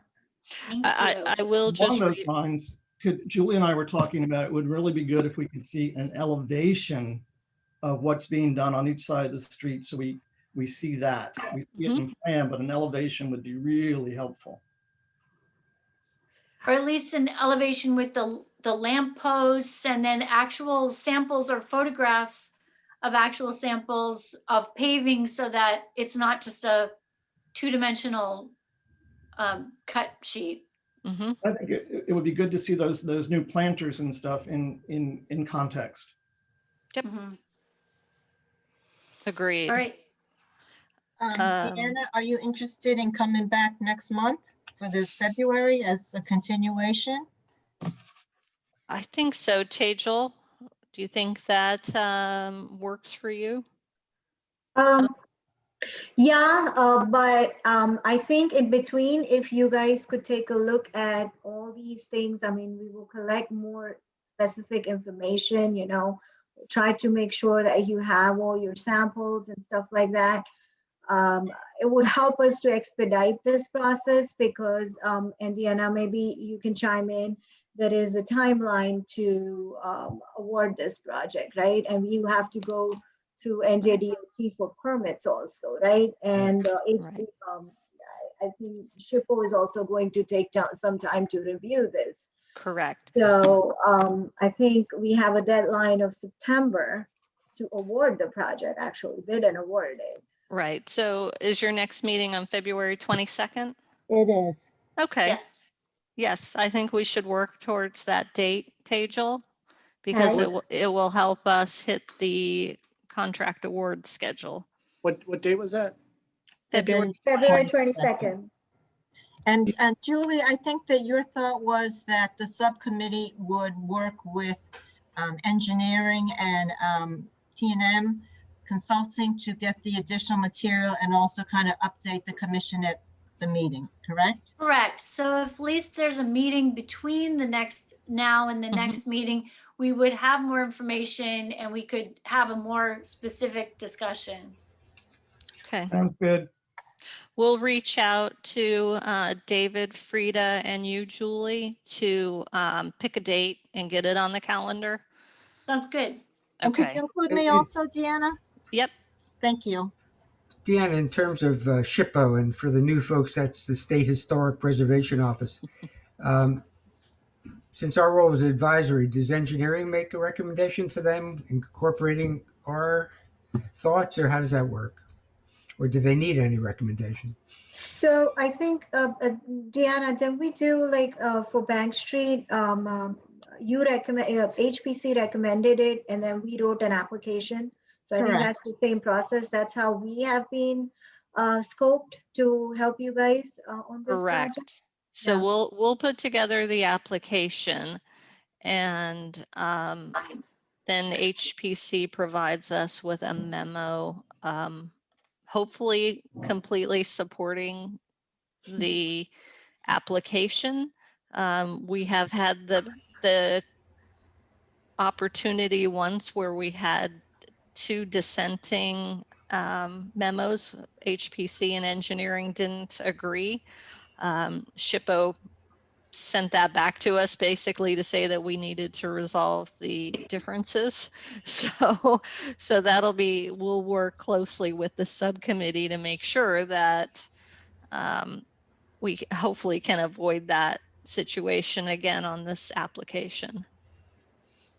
Okay, sounds good. Thank you. Okay, Thank you. Chair, Thank you. or Elizabeth, is someone going to reach out to the university reps to reschedule wayfinding?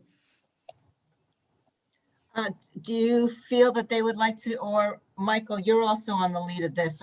Would you like to come back in February?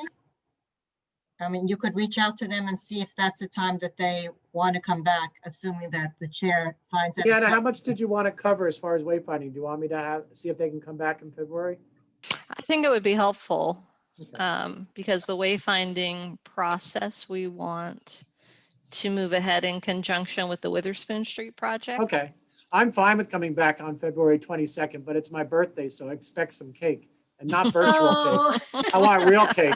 They get a cherry pie and you'll be in consistency with George Washington's birthday. That's exactly right. Yeah. That's why I went to George Washington University. It was a Oh, we'll So have a celebratory toast. huzzah. Yeah. So Huzzah. Julie, I'm assuming that wayfinding could be on the February agenda? Yes. Thank you. All right, I'll ask them if they're available on the 22nd. Okay, let me know. Okay. Okay, Tejal, you want to stop sharing? Yes, I have a question before we kind of conclude this. Are we in agreement with the bus shelter and the bicycle racks? No, No? I take a look at the photograph of the bus shelter with the cops of cycle rack behind it. I much prefer that. I think that's another story for another day. But no, I don't like the bicycle racks at all. The height, it's historic, the cops racks. Cops racks. Okay, Elric, sorry to digress. Julie, what is the issue with the bicycle racks? Yeah, this is a surprise because we have those bicycle racks in other places. Other places are different. I mean, look at how the bicycles are pointed out. How are you going to do that unless you turn those racks 90 degrees from the way you show them? It's a narrow street. And they're obtrusive. I don't think they fit with all these other things that we're talking about. Well, we're not talking about bicycle racks on Witherspoon, right? No, it There are is on bicycle racks Witherspoon. on Witherspoon Street. There's Okay. 3 locations. Anyway, I'd like to hear more about bicycle racks. And So the locations are shown on the concept plan, and I think they fit. So Let's talk about it next month. Yeah. Okay, We're gonna go back to that. thank you. All right. Thank you. Can we leave the meeting? Yes. Thank you. Just want to make sure. Thank you. thank you for your Thank you. time. Thank you, guys. Thank you. Bye bye. No exit. All right. Thanks for hanging in, everybody. We have one more matter, and that's just talking about 74 Witherspoon Street, which is you know, the Mama's the bread company, and it's on track to be demolished. Oh, my. Yeah. So, you know, it's not in the Witherspoon Jackson neighborhood because in order to get the district passed, that was one of the compromises. They didn't want to be in the district. So Shirley, I don't know if you know the Momos and you can talk to them. But Why are they demolishing the building? I don't know. I can probably give a little insight into this. Let me come back on. Hi, everyone. They want to build a larger mixed-use building on the corner. And we did talk to them when they came in for the concept to show us. And we were very upset because, as you know, it's a very attractive building. It's got a beautiful storefront. And it really sort of it just makes that whole corner, that whole intersection.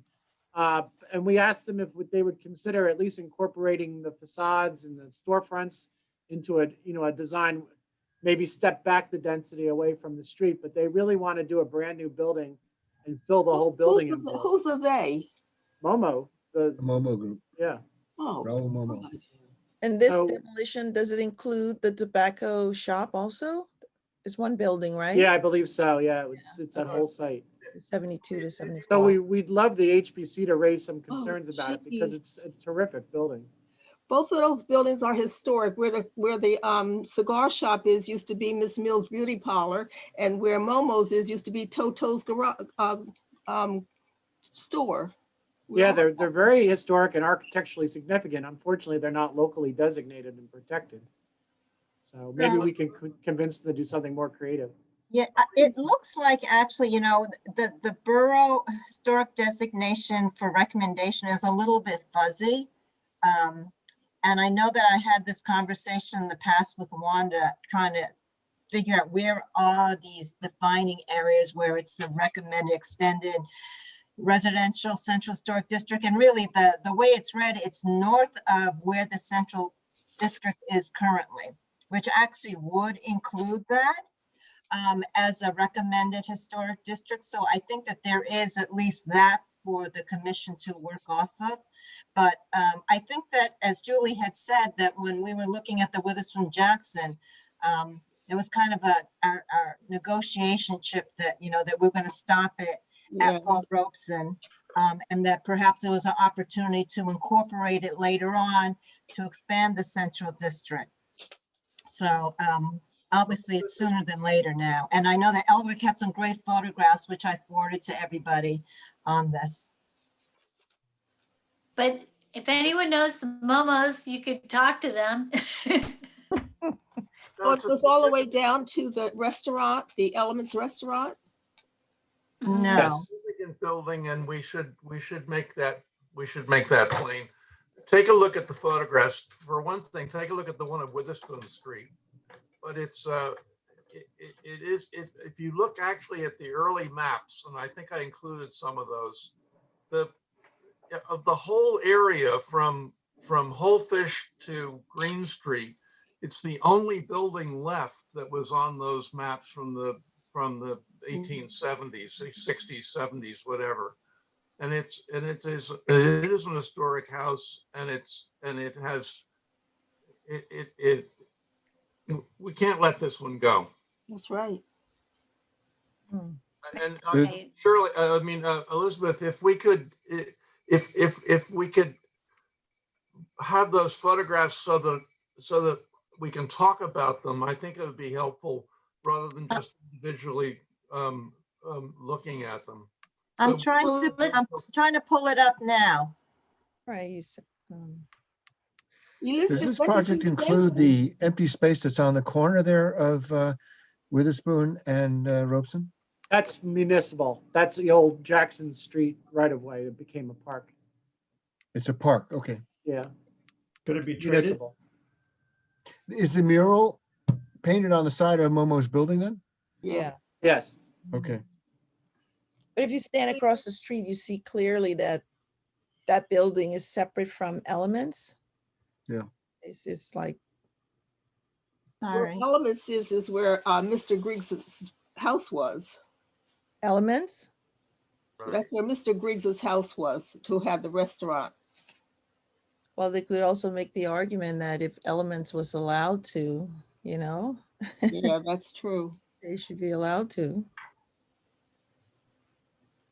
I'm sorry, everybody. I have to run. I have something at 7:30. Okay. Thanks, Okay, Brenna. Nice Thank to meet you. Elizabeth, why don't we do as we said this afternoon and table this till the next meeting? Okay, yeah, I'm just having a hard time getting it. Sorry. All right. Well, I just wanted you to be aware of it. If anybody, like Roger, you've often found good information off Sanborn, and I didn't have any luck with that. And I'd like to have the people who put together the Witherspoon Jackson district for us. This building was included in their original scheme and was eliminated in the end. And I think they may have some background information. There you go. Here it is. Can you see that? Yeah. Yes. See Toto's clearly when Market. it's a house, the whole thing was a house, and the part closer to Paul Robeson Place was a separate wing, and it was later raised so that a lot of I'd like to see inside, but I suspect the original staircase and whatever is probably there. The front doors have remained all the way along the line, but a lot of other features have disappeared in the interim. They had stone slats there. I think he kept those when Toto's was there. Mhm. And next to it is Miss Rose Beauty Parlor. Oh, sorry, That's Maybe good. too big. I can't control the size. Okay, and there's, I'm afraid to try anything else.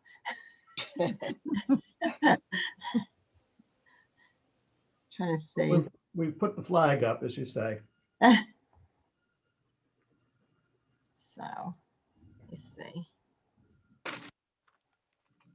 Hmm. It's not that easy, I have to Well, say. let's sleep on it, and we'll have a proper presentation for. Okay. And I'll make sure I have everything up. That way it's going to be easy to pull it up when you want to share it. Good. Okay. Thank you. This will be the first February meeting I've made in 15 years. Oh, don't Oh, rub yeah. it in.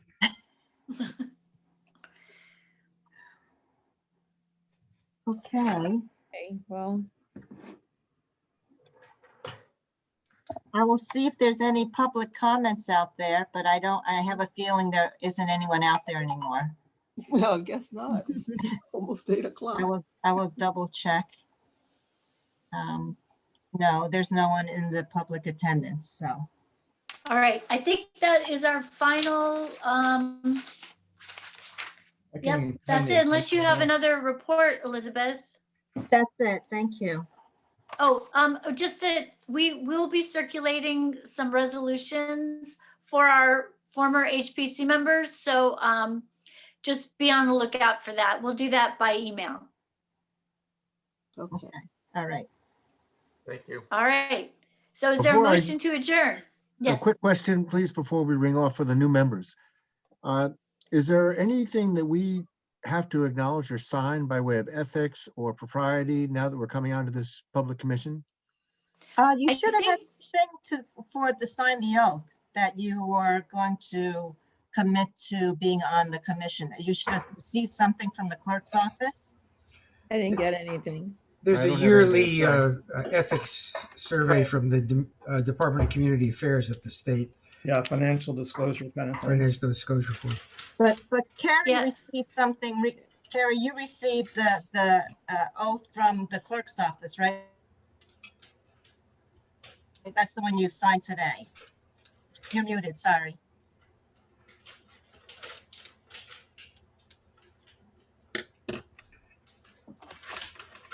Carrie, you want to unmute? So you should have received something from the clerk's office. Yes, I I'm sorry. There were 2 papers that I had to sign. I'm sorry about that. Yes. Yes, that came from, so I don't know, Frida and Thomas, you did not receive anything? It should be coming in the mail. I think that Carrie said she received it today. I received it today. Yeah. So if Oh. you don't receive it All right. within a few days, please contact the clerk's office and let them know. Okay, All sure. right. Okay. Thank Thank you. you. Thank you. All right. We'll see you all February 22nd at 4 p.m. Is there a motion to adjourn? Thomas, Frida, and Carrie, welcome. Thank you. you. Good to be I on board. second. Come in, thank you. Good You night. survived your first meeting, yes. Yeah, All right. I didn't realize it's going to be a marathon in my first race. I know, Oh, right? yeah. yeah. And Thomas, I'm the All one. right. I'm the one who said trendy, from historical to trendy. I had a thinking it was you, but Here, Shirley. Okay. So I think David made a motion to adjourn Second. Second by Roger. and Roger seconded. All in favor? Aye. You bet. Aye. Thank All you. right. Thank you, everyone. Thank you so Thank you. much. Good to Thank be you. with Nice to meet you. Thank Bye. you. Bye. Good Good night. night. Thanks, Michael. Yeah, good night. Take care, Good everyone. night.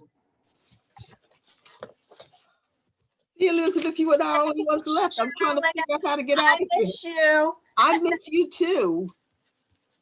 Well, hope to see you soon in person. I hope to see you soon. Okay, be Take care. good.